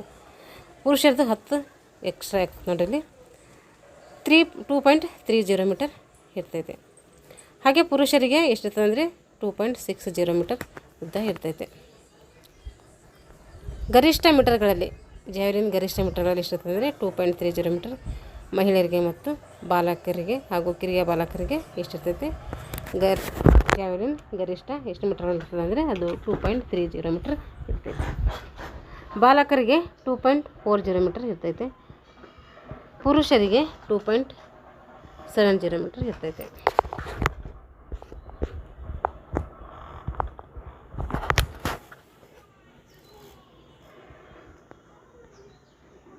ನೋಡ್ರಿ, ಇದು 3 ಅಗರದ್ದು ನೆನ್ಪಿಟ್ಕೊಳ್ಳೋದು. ಪುರುಷರದು, ಮಹಿಳೆಯರದು ಮತ್ತು ಇದು ಬಾಲಕರದು. ಪುರುಷರದು 800, ಬಾಲಕರದು 700, ಮಹಿಳೆಯರದು 600. ಉದ್ದ ಕೇಳಿದರೆ ಮಹಿಳೆಯರದು 2.20, ಪುರುಷರದು 2.60, ಆಮೇಲೆ ಬಾಲಕರದು 2.30. ಗರಿಷ್ಠ ಎಷ್ಟಿರ್ತೈತೆ? ಕನಿಷ್ಠ ಅಷ್ಟಾಯಿತು. ಕನಿಷ್ಠ 2.20 ಆಯಿತು, ಗರಿಷ್ಠ 2.30. ಇದು ಬಾಲಕರದು ಕನಿಷ್ಠ 2.30 ಇಂದ ಗರಿಷ್ಠ 2.40. ಜಾವೆಲಿನ್ ಉದ್ದ ಕನಿಷ್ಠ 2.60 ಇಂದ ಎಲ್ಲಿ ತನಕ ಇರ್ತದೆ ಅಂದರೆ 2.70 ಗಂಟ ಇರ್ತೈತೆ. ರಾಜ್ಯದ ಕ್ರೀಡಾಪಟು ಕಾಶಿನಾಥ್ ನಾಯ್ಕ ನೋಡ್ರಿ. ಕಾಶಿನಾಥ್ ನಾಯ್ಕರವರು ಶಿರಸಿ ಮೂಲದವರು. ಕಾಶಿನಾಥ್ ನಾಯ್ಕರವರು ಶಿರಸಿ ಮೂಲದವರು. ಇವರು ಉತ್ತಮ ಜಾವೆಲಿನ್ ಎಸೆತಗಾರರಾಗಿದ್ದಾರೆ. ಸೀನಿಯರ್ ಇಂಟರ್ನ್ಯಾಷನಲ್ ಅಥ್ಲೆಟಿಕ್ ಚಾಂಪಿಯನ್ಶಿಪ್ನಲ್ಲಿ 73.77 ಮೀಟರ್ ದೂರ ಜಾವೆಲಿನನ್ನು ಎಸೆದು ಬಂಗಾರದ ಪದಕವನ್ನು ಏನು ಮಾಡಿದ್ದಾರೆ, ಇವರು ಗಳಿಸಿದ್ದಾರೆ. ಯಾರು? ಕಾಶಿನಾಥ್ ನಾಯ್ಕ್ ಅವರು. ಇವರು ಸಿರಸಿ ಮೂಲದವರು. ಇವರು ಉತ್ತಮ ಜಾವೆಲಿನ್ ಎಸೆತಗಾರರಾಗಿರುತ್ತಾರೆ. ಸೀನಿಯರ್ ಇಂಟರ್ನ್ಯಾಷನಲ್ ಅಥ್ಲೆಟಿಕ್ ಚಾಂಪಿಯನ್ಶಿಪ್ನಲ್ಲಿ 73.77 ಮೀಟರ್ ದೂರ ಜಾವೆಲಿನನ್ನು ಎಸೆದು ಬಂಗಾರದ ಪದಕವನ್ನು ಅವರು ಗಳಿಸಿದ್ದಾರೆ. ದೆಹಲಿಯಲ್ಲಿ ನಡೆದಂಥ 19ನೇ ಕಾಮನ್ವೆಲ್ತ್ ಗೇಮ್ಸ್ನಲ್ಲಿ 74.29 ಮೀಟರ್ ದೂರ ಜಾವೆಲಿನನ್ನು ಎಸೆದು ಕಂಚಿನ ಪದಕವನ್ನು ಗಳಿಸಿದ್ದಾರೆ. ಇವರು ಪುಣೆಯ ಆರ್ಮಿ ಸ್ಪೋರ್ಟ್ಸ್ ಸಂಸ್ಥೆಯಲ್ಲಿ ತರಬೇತಿಯನ್ನು ಪಡೆದಿರ್ತಾರೆ. ಇವರು ಸುಬೇದಾರ್ 69ನೇ ಆರ್ಮಿಯ ರೆಜಿಮೆಂಟ್ ಕೂಡ ಆಗಿರ್ತಾರೆ. ಇವಾಗ ರಾಷ್ಟ್ರೀಯ ಕ್ರೀಡಾಪಟುಗಳು ನೋಡ್ರಿ. ಸಬೀರ್ ಅಲಿ ಅವರು ಭಾರತದ ಮಾಜಿ ಜಾವೆಲಿನ್ ಎಸೆತಗಾರರಾಗಿರ್ತಾರೆ. ಇವರು 1984ರಲ್ಲಿ ಕಠ್ಮಂಡುವಿನಲ್ಲಿ ಆಯೋಜಿಸಲಾಗಿದ್ದಂತಹ ಸ್ಯಾಪ್ ಗೇಮ್ಸ್ನಲ್ಲಿ ಬೆಳ್ಳಿಯ ಪದಕಗಳನ್ನು ಇವರು ಗಳಿಸ್ತಾರೆ. ನಂತರ ಬೇರೆ ಬೇರೆ ಹಂತಗಳಲ್ಲಿ ಸ್ಪರ್ಧೆಗಳಲ್ಲಿ ಭಾಗವಹಿಸಿ ಉತ್ತಮ ಪ್ರದರ್ಶನ ನೀಡುತ್ತಾರೆ. ಇವರು ಅತ್ಯುತ್ತಮ ಸಾಧನೆಗಾಗಿ ಭಾರತ ಸರ್ಕಾರ ಇವರಿಗೆ 1981ರಲ್ಲಿ ಭಾರತದ ಅತ್ಯುನ್ನತ ಕ್ರೀಡಾ ಪ್ರಶಸ್ತಿಯಾದ ಅರ್ಜುನ್ ಪ್ರಶಸ್ತಿಯನ್ನು ನೀಡಿದೆ. ಇವರು ಮಹಾರಾಷ್ಟ್ರ ಮೂಲದವರು. ಇವರು ನೀರಜ್ ಚೋಪ್ರಾ, ವೆರಿ ಇಂಪಾರ್ಟೆಂಟ್, ಇವ್ರು ನೆನ್ಪಿಟ್ಕೋಬೇಕು ನೋಡಿರಿ. ಇವರು ಹರಿಯಾಣ ರಾಜ್ಯದವರು. 2016ರಲ್ಲಿ ಪೋಲೆಂಡ್ನಲ್ಲಿ ಜರುಗಿದಂತಹ IAAF ಅಂದರೆ ಜೂನಿಯರ್ ಒಂದು ಸಂಸ್ಥೆ ನಡೆಸಿದಂತಹ ಜೂನಿಯರ್ ವಯೋಮಿತಿಯೊಳಗಿನ ಅಂತಾರಾಷ್ಟ್ರೀಯ ಜಾವೆಲಿನ್ ಸ್ಪರ್ಧೆಯಲ್ಲಿ ಭಾರತವನ್ನು ಪ್ರತಿನಿಧಿಸಿ 86.48 ಮೀಟರ್ ದೂರವನ್ನು ಎಸೆದು ವಿಶ್ವ ದಾಖಲೆಯನ್ನು ಅವರು ನಿರ್ಮಿಸುತ್ತಾರೆ. ಅಂತಾರಾಷ್ಟ್ರೀಯ ಕ್ರೀಡಾಪಟುಗಳು. ಅಂತಾರಾಷ್ಟ್ರೀಯ ಕ್ರೀಡಾಪಟುಗಳು. ಹೋಸ್ಟೆಟ್ಲರ್ 8/8/1986ರಂದು ಜನಿಸಿದರು. 2009ರಲ್ಲಿ ಇವರು ಜಾವೆಲಿನನ್ನು 83.16 ಮೀಟರ್ ದೂರ ಎಸೆದು PAC 10 ಚಾಂಪಿಯನ್ಶಿಪ್ನಲ್ಲಿ ಪದಕವನ್ನು ಇವರು ಗಳಿಸುವುದರೊಂದಿಗೆ ಇದು ಉತ್ತಮ ವೈಯಕ್ತಿಕ ದೂರವಾಗಿತ್ತು. ಇವರು ಕ್ರಿಸ್ಟನ ಸ್ಟೆರಾವಿನರವರ ತರಬೇತಿಯನ್ನು ಪಡೆಯುತ್ತಿದ್ದರು. ಇವರು ಒರೆಂಗನ್ ವಿಶ್ವವಿದ್ಯಾಲಯದಲ್ಲಿ ದಾಖಲೆಯನ್ನು ಕೂಡ ನಿರ್ಮಿಸಿದರು. ಇವರು USA ಚಾಂಪಿಯನ್ಶಿಪ್, NCAA ಚಾಂಪಿಯನ್ಶಿಪ್, 2011ರ ಟೊರಾಂಟೊ ಇಂಟರ್ನ್ಯಾಷನಲ್ ಟ್ರ್ಯಾಕ್ ಫೀಲ್ಡ್ ಭಾಗವಹಿಸಿ ಬಹುಮಾನಗಳನ್ನು ಗಳಿಸಿದ್ದಾರೆ. ಇವರು 2012ರಲ್ಲಿ ಲಂಡನ್ ಒಲಿಂಪಿಕ್ಸ್ನಲ್ಲಿ ಜಾವೆಲಿನ್ ಎಸೆತದ ಸ್ಪರ್ಧೆಯಲ್ಲಿ ಭಾಗವಹಿಸಿದರು. 2008ರಲ್ಲಿ ಒಲಿಂಪಿಕ್ನಲ್ಲಿ ಅರ್ಹತಾ ಸುತ್ತಿನಲ್ಲಿ 18ನೇ ಸ್ಥಾನವನ್ನು ಕೂಡ ಇವರು ಪಡ್ಕೊಂಡಿದ್ದಾರೆ. ಯಾರು? ಅಂತಾರಾಷ್ಟ್ರೀಯ ಕ್ರೀಡಾಪಟು. ಇವರು ಹೊಸೆಸ್ಟರ್. ಇವರು ವಿಜ್ಞಾನ ಪದವೀಧರರಾಗಿದ್ದರು. ವೆಬ್ಸೈಟ್ ಮತ್ತು ಗ್ರಾಫಿಕ್ ಡಿಸೈನರಲ್ಲಿ ತಮ್ಮ ವೃತ್ತಿಯನ್ನು ತೊಡಗಿಸಿಕೊಂಡಿದ್ದರು. 2012ರಲ್ಲಿ USA ಒಂದು ಟ್ರಯಲ್ ಟ್ರ್ಯಾಕ್ ಮತ್ತು ಫೀಲ್ಡ್ ಪ್ರಾಜೆಕ್ಟ್ ಮ್ಯಾನೇಜ್ಮೆಂಟ್ನಲ್ಲಿ ತಂಡದಲ್ಲಿ ಏನು ಮಾಡ್ತಾರೆ, ಕಾರ್ಯನಿರ್ವಹಿಸ್ತಾರೆ. ಲೆಸ್ಲಿ ಕೋಪ್ಲ್ಯಾಂಡ್ ಅವರು ಫಿಜಿ ದೇಶದವರು, ಜಾವೆಲಿನ್ ಎಸೆತಗಾರರಾಗಿರ್ತಾರೆ. ಫಿಜಿ ದೇಶದವರಿಂದ ಒಲಿಂಪಿಕ್ಸ್ನಲ್ಲಿ ಭಾಗವಹಿಸಿದ 2ನೇವರಾಗಿರ್ತಾರೆ. ಇವರು 2012ರ ಲಂಡನ್ ಒಲಿಂಪಿಕ್ಸ್ನಲ್ಲಿ ಜಾವೆಲಿನ್ ಎಸೆತದಲ್ಲಿ ಭಾಗವಹಿಸಿ ಅಂತಿಮ ಅರ್ಹತಾ ಪಟ್ಟಿಯಲ್ಲಿ ಏನು ಮಾಡ್ತಾರೆ, ಸ್ಥಾನವನ್ನು ಇವರು ಗಳಿಸ್ಕೊತಾರೆ. ಇವರು ವಾಸಿಸುತ್ತಿರುವಂತಹ ಪ್ರದೇಶ ನಡುಗಡ್ಡೆಯಾಗಿತ್ತು. ಅಲ್ಲಿ ತೀವ್ರ ಒಂದು ಕ್ರೀಡಾಂಗಣವಿದ್ದು ಅದರಲ್ಲಿಯೇ ಸಾಕರ್, ರಗ್ಬಿಯನ್ನು ಸಹ ಆಡ್ತಾಯಿದ್ರು. ಹೀಗಾಗಿ ಇವರಿಗೆ ಸರಿಯಾದ ಜಾವೆಲಿನ್ ಅಭ್ಯಾಸ ಮಾಡಲು ಸಾಧ್ಯ ಆಗ್ತಿರಲಿಲ್ಲ. ಆಗ ತಾಂತ್ರಿಕವಾಗಿ ಮತ್ತು ಸಂಪನ್ಮೂಲಗಳ ಕೊರತೆಯನ್ನು ಎದುರಿಸ್ತಾ ಇದ್ದರು ಅವರು. ಹೀಗಾಗಿ ತಾಂತ್ರಿಕ ಮುಂದುವರೆದಂಥ ಸಂಪನ್ಮೂಲಗಳನ್ನು ಹೊಂದಿರುವ ದೇಶಗಳ ಜೊತೆಯಲ್ಲಿ ಮಾಡಿದ ಪೈಪೋಟಿಯನ್ನು ನಡೆಸಿದ್ರು. ಈಗ ಕಷ್ಟ ಆಗಿತ್ತು ಇವರಿಗೆ. ಆಗ ಅವರಿಗೆ ಜೇಮ್ಸ್ ರವರ ತರಬೇತಿಯನ್ನು ನೀಡ್ತಾಯಿದ್ದರು. ರೆಡ್ ಬುಲ್ ಸಂಸ್ಥೆಯವರು ಪ್ರಾಯೋಜಕತ್ವವನ್ನು ವಹಿಸಿಕೊಂಡು ಇವರಿಗೆ ಸ್ಪರ್ಧೆಯಲ್ಲಿ ಭಾಗವಹಿಸಲು ಬೇಕಾದ ಸವಲತ್ತು ಮತ್ತು ಸೌಲಭ್ಯಗಳನ್ನು ಇವರು ಒದಗಿಸ್ತಾಯಿದ್ರು. ಇವರಿಗೆ ಅಂತಾರಾಷ್ಟ್ರೀಯ ಒಲಿಂಪಿಕ್ ಸಮಿತಿಯ ಸ್ಕಾಲರ್ಶಿಪ್ ದೊರೆತಿದೆ. ಉತ್ತಮ ಜಾವೆಲಿನ್ ಎಸೆತದ ದೂರ 80 ಮೀಟರ್ ಪೂರ್ಣವನ್ನು ಇವರು ಗಮನದಲ್ಲಿ ಇಟ್ಟುಕೊಂಡು ಅಭ್ಯಾಸವನ್ನು ಮಾಡಿದರು.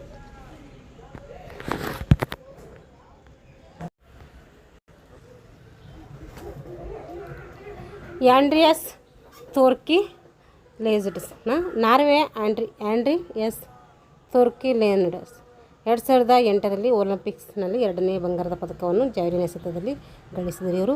ಇವರು ಮೊದಲ ಪ್ರಯತ್ನದಲ್ಲಿ 84.74 ಮೀಟರನ್ನು, 3ನೇ ಪ್ರಯತ್ನದಲ್ಲಿ ಎಸೆದ 87.93 ಮೀಟರ್ ದೂರದಿಂದಾಗಿ ಅವರೇನು ಮಾಡಿದರು, ಒಲಿಂಪಿಕ್ಸ್ನಲ್ಲಿ ಬಂಗಾರದ ಪದಕ ಪಡೆದರು. ಆದರೆ 5ನೇ ಪ್ರಯತ್ನದಲ್ಲಿ 90.57 ಮೀಟರ್ ಎಸೆದು ದೂರ ಎಸೆದ ದೂರದಲ್ಲಿ ಇವರು ಒಲಿಂಪಿಕ್ ದಾಖಲೆಯನ್ನು ಮೇಲೇರಿಸಿತು. ಇವರು ವೈಯಕ್ತಿಕ ಉತ್ತಮ ಎಸೆತದ ದೂರ 91.59 ಮೀಟರ್ ಆಗಿರ್ತೈತಿ. ನೋಡಿರಿ ಆ್ಯಂಡ್ರಿಯಸ್ ಥೋರ್ಕಿಲ್ಸೆನ್ 1992ರಂದು ನಾರ್ವೆಯ ಕ್ರಿಸ್ಟಿಯ ಲ್ಯಾಂಡಲ್ಲಿ ಇವರು ಜನಿಸಿದರು. ಇವರ ಮೊದಲ ತರಬೇತಿದಾರರು ತಂದೆ ಮಾಜಿ ಜಾವೆಲಿನ್ ಎಸೆತಗಾರ ಟಾಮ್ ಅವರು ಜಾವೆಲಿನ್ ಎಸೆತದ ದೂರ ಎಷ್ಟಿತ್ತಂದರೆ 71.64 ಮೀಟರ್ ಇತ್ತು. ತಾಯಿ ಬೆಂಟೆ ಅಮಂಡ್ಸನ್ ಅವರು 1972 100 ಮೀಟರ್ ಹಡಲ್ಸ್ನಲ್ಲಿ ರಾಷ್ಟ್ರೀಯ ಪದಕವನ್ನು ಗಳಿಸಿದ ಕ್ರೀಡಾಪಟು ಆಗಿರ್ತಾರೆ. ಇವರು 1994ರ ನಾರ್ವೆ ಗೈನ್ ಚಾಂಪಿಯನ್ಶಿಪ್ನಲ್ಲಿ ಕಂಚಿನ ಪದಕವನ್ನು ಪಡೀತಾರೆ. ಇವರು 1999ರವರೆಗೆ ತಂದೆಯ ತರಬೇತಿಯಲ್ಲಿ ಯುರೋಪಿಯನ್ ಜೂನಿಯರ್ ಚಾಂಪಿಯನ್ಶಿಪ್ಪನ್ನು ಮಾಡ್ತಾರೆ. ಇವರು 7ನೇಯವರಾಗಿರ್ತಾರೆ. 2000ರಲ್ಲಿ ನಾರ್ವೆ ಗೈನ್ ಚಾಂಪಿಯನ್ಶಿಪ್ ಮತ್ತು ವಿಶ್ವ ಚಾಂಪಿಯನ್ನಲ್ಲಿ ಮಾಡ್ತಾರೆ. ಇವರು 2ನೇಯವರಾಗಿ ಹೊರಹೊಮ್ಮುತ್ತಾರೆ. 2001ರಲ್ಲಿ ಅಸ್ಮುಂಡ್ ಮಾರ್ಟಿನೋರವರ ಹತ್ತಿರ ತರಬೇತಿಯನ್ನು ಪಡ್ಕೊಳ್ತಾರೆ. ಇವ್ರದ್ದೆಲ್ಲ ಎಲ್ಲ ಕೇಳ್ತಾರೆ ಏನು ಅಂತೆಲ್ಲ ಇಂಪಾರ್ಟೆಂಟ್ ಇರೋದು ಅಷ್ಟೇ ಕೇಳ್ತಾರೆ. ಆದರೆ ನಾನು ಸರಿ ಎಲ್ಲ ನೋಡಿ ಹೇಳೋಣ ಅಂತೇಳಿ ಹೇಳ್ತಾ ಇದ್ದೀನಿ. ಎಲ್ಲ ನೆನ್ಪಿಟ್ಕೊಳ್ಬೇಕಂತ ಏನಿಲ್ಲ. ಇವ್ರದ್ದು ಬಗ್ಗೆ ಏನಾದರೂ ಇಂಪಾರ್ಟೆಂಟ್ ಇದ್ರೆ ಅಷ್ಟೇ ಕೇಳ್ತಾರೆ, ಇಲ್ಲಾಂದರೆ ಕೇಳೋದಿಲ್ಲ. ಒಂದ್ಸರಿ ನೋಡ್ಕೊಳ್ಳೋಣ ಅಂತ ಹೇಳ್ತಾ ಇದ್ದೀನಿ ಅಷ್ಟೇ. ಇವಾಗ ಬಿಟ್ಟ ಸ್ಥಳವನ್ನು ತುಂಬಿರಿ. ಪ್ರಾಚೀನ ಕಾಲದಲ್ಲಿ ಹಗುರ ಕೋಲಿನ ತುದಿಗೆ ಚೂಪಾದ ಏನನ್ನು ಸಿಕ್ಕಿಸಿ ಉಪಯೋಗಿಸ್ತಾಯಿದ್ದರು. ಚೂಪಾದ ಕಲ್ಲನ್ನು ಸಿಕ್ಕಿಸಿ ಉಪಯೋಗಿಸ್ತಾಯಿದ್ದರು. ಆಧುನಿಕ ಒಲಿಂಪಿಕ್ ಕ್ರೀಡೆಯಲ್ಲಿ ಡ್ಯಾಶ್ರ ಪುರುಷರ ಜಾವೆಲಿನ್ ಎಸೆತ ಸೇರ್ಪಡೆಯಿತು. ಪುರುಷರದ್ದು ಯಾವಾಗ ಸೇರ್ಪಡೆಯಿತು? 1908ರಲ್ಲಿ ಸೇರ್ಪಡೆ ಆಗ್ತೈತೆ. ಮಹಿಳೆಯರದು 1932ರಲ್ಲಿ ಸೇರ್ಪಡೆ ಆಗ್ತೈತಿ. ಜಾವೆಲಿನ್ ಎಷ್ಟು ಭಾಗಗಳು ಹೊಂದಿದೆ? ಜಾವೆಲಿನ್ 3 ಭಾಗಗಳನ್ನು ಹೊಂದಿದೆ. ಒಂದು ಕಾಂಡ, ಒಂದು ಮುಂದಿಂದು ತಲೆ, ಮಧ್ಯದಾಗಿರೋದು ಹಿಡಿತ, ಹಗ್ಗದ ಹಿಡಿತ. ಜಾವೆಲಿನ್ ಓಟದ ಮಾರ್ಗವು ಡ್ಯಾಶ್ ಮೀಟರ್ ಅಗಲ ಇರ್ತೈತೆ, ಅಂದರೆ 4 ಮೀಟರ್ ಅಗಲ ಇರ್ತೈತೆ. ಪ್ರಾಚೀನ ಕಾಲದಲ್ಲಿ ಜಾವೆಲಿನನ್ನು ಎದಕ್ಕಾಗಿ ಉಪಯೋಗಿಸ್ತಾಯಿದ್ರು ಅಂದರೆ ಬೇಟೆಗಾಗಿ ಉಪಯೋಗಿಸ್ತಾಯಿದ್ರು. ರಾಜ್ಯ ಕ್ರೀಡಾಪಟು ಕಾಶಿನಾಥ್ ನಾಯ್ಕರವರು 19ನೇ ಕಾಮನ್ವೆಲ್ತ್ ಗೇಮ್ಸ್ನಲ್ಲಿ ಜಾವೆಲಿನ್ ಎಸೆತದ ದೂರ ಎಷ್ಟು? ನೋಡಿರಿ, ಈ ಥರ ಕೇಳ್ತಾರೆ. ಇಂಪಾರ್ಟೆಂಟ್ ಇದ್ರೆ ಅಷ್ಟೇ ನೆನ್ಪಿಟ್ಕೋಬೇಕು. ಎಲ್ಲನೂ ತುಂಬ ಇರ್ತವೆ, ಹಾಗಂತ ಎಲ್ಲ ನೆನ್ಪಿಟ್ಕೊಳ್ಳೋಕ್ಕೂ ಆಗೋದಿಲ್ಲ. ಒಂದೊಂದು ಯಾವುದು ರೀಸೆಂಟಾಗಿ ನೆನ್ಪಿರ್ತಾವತ್ತು ಅಂದರೆ ಯಾವುದು ರೀಸೆಂಟಾಗಿ ಪ್ರಚಲಿತದಲ್ಲಿ ಇರ್ತದೋ ಅದನ್ನು ನಾವು ನೆನ್ಪಿಟ್ಕೊಳ್ಬೇಕು. ಎಷ್ಟು ಮಾಡ್ತಾರೆ ಅವರು? ಫಸ್ಟ್ ಸೀನಿಯರ್ ಇಂಟರ್ನ್ಯಾಷನಲ್ ಚಾಂಪಿಯನ್ಶಿಪ್ನಲ್ಲಿ ಎಷ್ಟು ಮಾಡಿದ್ರು ಅವರು? 13.28 ಮಾಡ್ತಾರೆ. ಆಮೇಲೆ ಎಷ್ಟು ಮಾಡ್ತಾರೆ ಅಂದರೆ 74.29 ಮೀಟ್ರಷ್ಟು ಮಾಡ್ತಾರೆ. ರಾಜ್ಯ ಕ್ರೀಡಾಪಟು ಕಾಶಿನಾಥ್ ಅವರು 19ನೇ ಕಾಮನ್ವೆಲ್ತ್ ಗೇಮ್ಸ್ನಲ್ಲಿ ಎಷ್ಟು ಎಸೆದ್ರು ಅಂದರೆ 74.29 ಮೀಟರ್ ದೂರವನ್ನು ಎಸೆತಾರೆ ಅವರು. ಅಂತಾರಾಷ್ಟ್ರೀಯ ಕ್ರೀಡಾಪಟು ಆ್ಯಂಡ್ರಿಯಸ್ ಥೋರ್ಕಿಲ್ಸೆನ್ ವೈಯಕ್ತಿಕ ಉತ್ತಮ ಜಾವೆಲಿನ್ ಎಸೆತದ ದೂರ ಎಷ್ಟಾಗಿತ್ತು? ಅವರು ಎಷ್ಟು ದೂರ ಎಸೆದಿದ್ರು ಅಂತಂದರೆ 91.59 ಅವರು ಎಸೆತಾರೆ. ಇದೇ ಥರ ಇಂಪಾರ್ಟೆಂಟ್ ಇರೋದು ಕೇಳ್ತಾರೆ. 91.59. ರಾಷ್ಟ್ರೀಯ ಕ್ರೀಡಾಪಟು ಸಬೀರ್ ಅಲಿ ಅವರಿಗೆ ಅರ್ಜುನ ಪ್ರಶಸ್ತಿ ನೀಡಿದ ವರ್ಷ ಎಷ್ಟು? ರಾಷ್ಟ್ರೀಯ ಕ್ರೀಡಾಪಟು ಸಬೀರ್ ಅಲಿ ಅವರಿಗೆ ಅರ್ಜುನ ಪ್ರಶಸ್ತಿ ನೀಡಿದ ವರ್ಷ ಎಷ್ಟು ಅಂದರೆ 1981ರಲ್ಲಿ ಅವರಿಗೆ ಏನಾಗ್ತೈತೆ ಅರ್ಜುನ ಪ್ರಶಸ್ತಿ ಸಿಗ್ತೈತೆ. ಹೊಂದಿಸಿ ಬರೆಯಿರಿ. ಪ್ರಾಚೀನ ಗ್ರೀಕರು, ಆಧುನಿಕ ಒಲಿಂಪಿಕ್, ಮಹಿಳಾ ಜಾವೆಲಿನ್ ತೂಕ, ಪುರುಷರ ಜಾವೆಲಿನ್ ತೂಕ. ನೋಡಿರಿ, ಪುರುಷರದ್ದು ಎಷ್ಟಿರ್ತೈತೆ? 800 ಗ್ರಾಮ್, ಮಹಿಳೆಯರದ್ದು ಎಷ್ಟಿರ್ತೈತೆ? 600 ಗ್ರಾಮ್. ಆಧುನಿಕ ಒಲಿಂಪಿಕ್ ಇದಕ್ಕೆ ಇದಾಗಿತ್ತು ಅಂತಂದರೆ ಅದು ಪದಕಗಳ ಬೇಟೆಗಾಗಿ ನಾವು ಮಾಡ್ತಾಯಿದ್ದೀವಿ. ಪ್ರಾಚೀನ ಗ್ರೀಕರು ಏನು ಮಾಡ್ತಾಯಿದ್ರು? ಯುದ್ಧಕ್ಕಾಗಿ ಈ ಒಂದು ಇದನ್ನು ಮಾಡ್ತಾಯಿದ್ರು. ಯುದ್ಧಕ್ಕಾಗಿ ಜಾವೆಲಿನನ್ನು ಬಳಸ್ತಾಯಿದ್ರು. ಇಷ್ಟು ಇನ್ನೂ ಇದೆ ನೋಡಿರಿ. ಪ್ರಶ್ನೆಗಳಿಗೆ ಉತ್ತರಿಸಿ. ಜಾವೆಲಿನ್ ಸ್ಪರ್ಧೆ ಮಹಿಳೆಯರಿಗೆ ಒಲಿಂಪಿಕ್ಸ್ನಲ್ಲಿ ಸೇರ್ಪಡೆಯಾದ ವರ್ಷ ತಿಳಿಸಿ. 1938ರಲ್ಲಿ ಸೇರ್ಪಡೆ ಆಯ್ತದೆ. ಜಾವೆಲಿನ್ ಸ್ಪರ್ಧೆಯ ನಿಯಮಗಳಿದ್ದಾವೆ, ಬರೆಯಿರಿ. ಜಾವೆಲಿನ್ ಪುರುಷರ ಉದ್ದವನ್ನು ಬರೆಯಿರಿ. ಪುರುಷರ ಜಾವೆಲಿನ್ನ ಕನಿಷ್ಠ ಉದ್ದವನ್ನು ಬರೆಯಿರಿ. ಅವ್ರದ್ದು 2.40 ಇಂದ 2.60 ಗಂಟೆ ಇರ್ತೈತೆ. ಇದು ಕನಿಷ್ಠ, ಇದು ಗರಿಷ್ಠ. ಮೂಗರದ್ದು ಹೇಳ್ತೀನಿ ನೋಡಿರಿ. ಮಹಿಳೆಯರದ್ದು ಎಷ್ಟಿರ್ತೈತೆ? 2.20 ಇಂದ 2.30. ಬಾಲಕರದು 2.30 ಇಂದ 2.40ವರೆಗೂ ಬಾಲಕರದ್ದು ಇರ್ತೈತೆ. ಇವಾಗ ಜಾವೆಲಿನ್ ಸ್ಪರ್ಧೆಯ ಅಕ್ರಮಗಳು ಬರೀರಿ. ಅಕ್ರಮಗಳಿದಾವೆ ಬುಕ್ಸಲ್ಲಿ ನೋಡ್ಕೊಂಡು ಬರೀರಿ, ಓದ್ಕೊಳ್ರಿ. ಈಗ ಪ್ರಾಯೋಗಿಕ ವಿಭಾಗ ನೋಡೋಣ ಜಾವೆಲಿನ್ದು. ಇಲ್ಲಿ ನಾವು ಚೆಕ್ ಮಾರ್ಕ್ ಹೇಗೆ ಗುರುತಿಸ್ಕೊಳ್ಳೋದು ಅಂತ ತಿಳ್ಕೊತೀವಿ. ಜಾವೆಲಿನ್ ಹಿಡಿತದ ಬಗ್ಗೆ ತಿಳ್ಕೊತೀವಿ. ಪ್ರಾರಂಭಿಕ ಓಟ ಮತ್ತು ಜಾವೆಲಿನ್ ಹೊತ್ತೊಯ್ಯೋದ್ರ ಬಗ್ಗೆ ತಿಳ್ಕೊತೀವಿ. 5 ಹೆಜ್ಜೆ ನಿರ್ವಹಣೆ ಬಗ್ಗೆ ತಿಳ್ಕೊತೀವಿ. ಅಂತ್ಯಾನುಗತ್ಯ ಬಗ್ಗೆ ತಿಳ್ಕೊತೀವಿ. ಜಾವೆಲಿನ್ ಎಸೆತವು ಮೇಲಾಟಗಾರ ಒಂದು ಸ್ಪರ್ಧೆಯಾಗಿದೆ. ಅದರ ಕೌಶಲ್ಯಗಳು: 1. Check mark. ಎಸೆತಗಾರನು ತನ್ನ ಬಲಿಷ್ಠವಾದ ಕಾಲಿನಿಂದ ಟೇಕ್ ಆಫ್ ಅನ್ನು ಪಡೆಯುವ ಅಂತರವನ್ನು ರನ್ವೇಯಲ್ಲಿ ತನ್ನ ಶಕ್ತಿ ಮತ್ತು ವೇಗವನ್ನು ಅನುಸರಿಸಿ ಗುರುತನ್ನು ಮಾಡಿಕೊಳ್ಳುವುದು. ಎಸೆತಗಾರನು ತನ್ನ ಬಲಿಷ್ಠವಾದ ಕಾಲಿನಿಂದ ಟೇಕ್ ಆಫ್ ಅನ್ನು ಪಡೆಯುವ ಅಂತರವನ್ನು ರನ್ವೇಯಲ್ಲಿ ತನ್ನ ಶಕ್ತಿ ಮತ್ತು ವೇಗವನ್ನು ಅನುಸರಿಸಿ ಗುರುತನ್ನು ಮಾಡಿಕೊಳ್ಬೇಕು. ಈ ರೀತಿ ಪ್ರಾರಂಭ ಮಾಡೋದು, ಆಮೇಲೆ ಹೊತ್ತೊಯ್ಯುವುದು, ಆಮೇಲೆ ಹಿಂದಕ್ಕೆ ಒಯ್ಯುವುದು, ಇದಕ್ಕಿಂತ ಸಂಕ್ರಮಣ, ಗೆರೆ ಮಿತಿ ಮತ್ತು ಹಿಂಪಡೆತ. ನೋಡಿರಿ 8 ಸ್ಟೆಪ್ಗಳಲ್ಲಿ ಮಾಡ್ಕೊಂಡಿದ್ದಾರೆ ಅವರು. ಹಿಡಿತ. ಜಾವೆಲಿನ್ ಹಿಡಿತದ ವಿಧಗಳು ನೋಡ್ರಿ. ಮಧ್ಯದ ಒಂದು ಬೆರಳಿನಿಂದ ಹಿಡಿತ, ಕೊಕ್ಕೆ ಹಿಡಿತ. ಮಧ್ಯದ ಬೆರಳಿನಿಂದ ಹಿಡಿತ, ಇದರಲ್ಲಿ ಹೆಬ್ಬೆರಳು ಹಾಗೂ ಮಧ್ಯದ ಬೆರಳುಗಳು ಹಿಡಿತದಾರರ ತುದಿಯ ಹಿಂದೆ ಇಡಬೇಕು. ಇದರಲ್ಲಿ ಹೆಬ್ಬೆರಳು ಮತ್ತು ಮಧ್ಯದ ಬೆರಳುಗಳನ್ನು ಹಿಡಿತದಾರರ ಒಂದು ತುದಿಯ ಹಿಂದೆ ಹಿಡಿಬೇಕು. ತೋರು ಬೆರಳನ್ನು ಜಾವೆಲಿನ್ಗೆ ತಗುಲಿಸಿ ನೇರವಾಗಿ ಇಡಬೇಕು. ಇದರಲ್ಲಿ ಮಧ್ಯದ ಬೆರಳಿನಿಂದ ಹಿಡಿತ ಅಂತ ಹೇಳಿ ಕರಿತೀವಿ. ಕೊಕ್ಕೆ ಹಿಡಿತ, ಇದರಲ್ಲಿ ಹೆಬ್ಬೆರಳು ಮತ್ತು ಮಧ್ಯದ ಬೆರಳುಗಳಿಂದ ಹಿಡಿತದಾರರ ಹಿಂಬದಿಯನ್ನು ಹಿಡಿದುಕೊಳ್ಬೇಕು. ತೋರು ಬೆರಳನ್ನು ಸ್ವಲ್ಪ ಬಾಗಿಸಿ ಜಾವೆಲಿನ್ ಮೇಲೆ ಇಟ್ಟಿರಬೇಕು. ಇದಕ್ಕೆ ಅಂತೀವಿ ಕೊಕ್ಕೆ ಹಿಡಿತ ಅಂತೇಳಿ ಕರಿತೀವಿ. ಜಾವೆಲಿನ್ ಹೊತ್ತೊಯ್ಯುವುದು. ಮಧ್ಯಮ ಎತ್ತರ, ಇದರಲ್ಲಿ ಜಾವೆಲಿನನ್ನು ಎಸೆತಗಾರನ ತಲೆಯ ಎತ್ತರಕ್ಕೆ ಹಿಡಿದುಕೊಳ್ಳುತ್ತಾನೆ. ಜಾವೆಲಿನನ್ನು ಇದರಲ್ಲಿ ಜಾವೆಲಿನನ್ನು ಎಸೆತಗಾರನ ತಲೆಯ ಎತ್ತರಕ್ಕೆ ಹಿಡಿದುಕೊಳ್ತಾನೆ. ಜಾವೆಲಿನ್ ತುದಿಯು ಅದರ ಬಲಕ್ಕೆ ಅಥವಾ ಕಾಂಡಕ್ಕೆ ಸಮಾನಾಂತರವಾಗಿ ಇರಬೇಕು. ನೋಡ್ರಿದು ಮಧ್ಯಮ ಒಂದು ಎತ್ತರದಲ್ಲಿ ಹೊತ್ತೊಯ್ಯುತ್ತಿರುವುದು. ಜಾವೆಲಿನ್ ಹೊತ್ತೊಯ್ಯುವುದರಲ್ಲಿ 3 ವಿಧಗಳಿದ್ದಾವೆ. ಒಂದು ಕೆಳಮಟ್ಟದಲ್ಲಿ, ಒಂದು ಮಧ್ಯಮ ಎತ್ತರದಲ್ಲಿ, ಒಂದು ಎತ್ತರದಲ್ಲಿ. 5 ಹೆಜ್ಜೆಗಳ ನಿರ್ವಹಣೆ. ಜಾವೆಲಿನನ್ನು ಹಿಡಿದು 25ರಿಂದ 30 ಸೆಂಟಿಮೀಟರ್ ಹಿಂದಿನಿಂದ ಓಟವನ್ನು ಪ್ರಾರಂಭಿಸುವುದು ಮೊದಲನೇ ಹೆಜ್ಜೆ. ಇಲ್ಲಿ ನೋಡಬೇಕು 9ರಿಂದ 10 ಹೆಜ್ಜೆಗಳನ್ನು ಇಟ್ಟು ಪೂರ್ಣಗೊಳಿಸಿದ ನಂತರ ಎಸೆತಗಾರನು ಭೂಮಿಯ ಮೇಲೆ ಗುರುತು ಮಾಡಿರುವ ಚೆಕ್ ಮಾರ್ಕ್ ಅಥವಾ ಗುರುತುಗಳನ್ನು ತನ್ನ ಎಡಗೈಲಿನಿಂದ ಮೆಟ್ಟುತ್ತಾನೆ. ಬಲಗಾಲನ್ನು ಮುಂದಿಟ್ಟು ಹೆಜ್ಜೆಯನ್ನು ಪ್ರಾರಂಭಿಸಿ ಎಡಗೈಯನ್ನು ಮಣಿಸಿ ದೇಹಕ್ಕೆ ಅಡ್ಡವಾಗಿ ಚಲಿಸಿರುವಂತೆ ಓಟವನ್ನು ಮುಂದುವರಿಸಿದ ಎರಡನೇ ಹೆಜ್ಜೆ ಏನು ಮಾಡಬೇಕು, ಬಲಗಾಲನ್ನು ಮುಂದಕ್ಕೆ ಇಡುತ್ತಾ ಜಾವೆಲಿನನ್ನು ಇನ್ನೂ ಹಿಂದಕ್ಕೆ ಒಯ್ಯುತ್ತಾ ಬಲಗೈಯನ್ನು ಏನು ಮಾಡಬೇಕು, ಹಿಂದೆ ನೆರೆಗೊಳಿಸಬೇಕು. 3ನೇ ಹೆಜ್ಜೆ. ಇದು ಹೆಜ್ಜೆಗಳು ಹೇಳೋದಿಲ್ಲ, ನೋಡಿರಿ ಸಾಕು. ಏಕೆಂದರೆ ಇದು ನಾವು ಪ್ರಾಕ್ಟಿಕಲಾಗಿ ಮಾಡಿ ನೋಡ್ರಿ ಅರ್ಥ ಆಗ್ತೈತಿ. ನಾನು ಹೇಳ್ತಾ ಹೋದ್ರೆ ಇದು ಅರ್ಥ ಆಗೋದಿಲ್ಲ ನಿಮಗೆ. ಹಾಗಾಗಿ ಇದ್ರ ಅವಶ್ಯಕತೆಯೂ ಕೂಡ ನಮಗಿಲ್ಲ ಇಲ್ಲಿ, ಏಕೆಂದರೆ ತೆರಿಗೆ ಇದು ಕೇಳಲ್ಲ.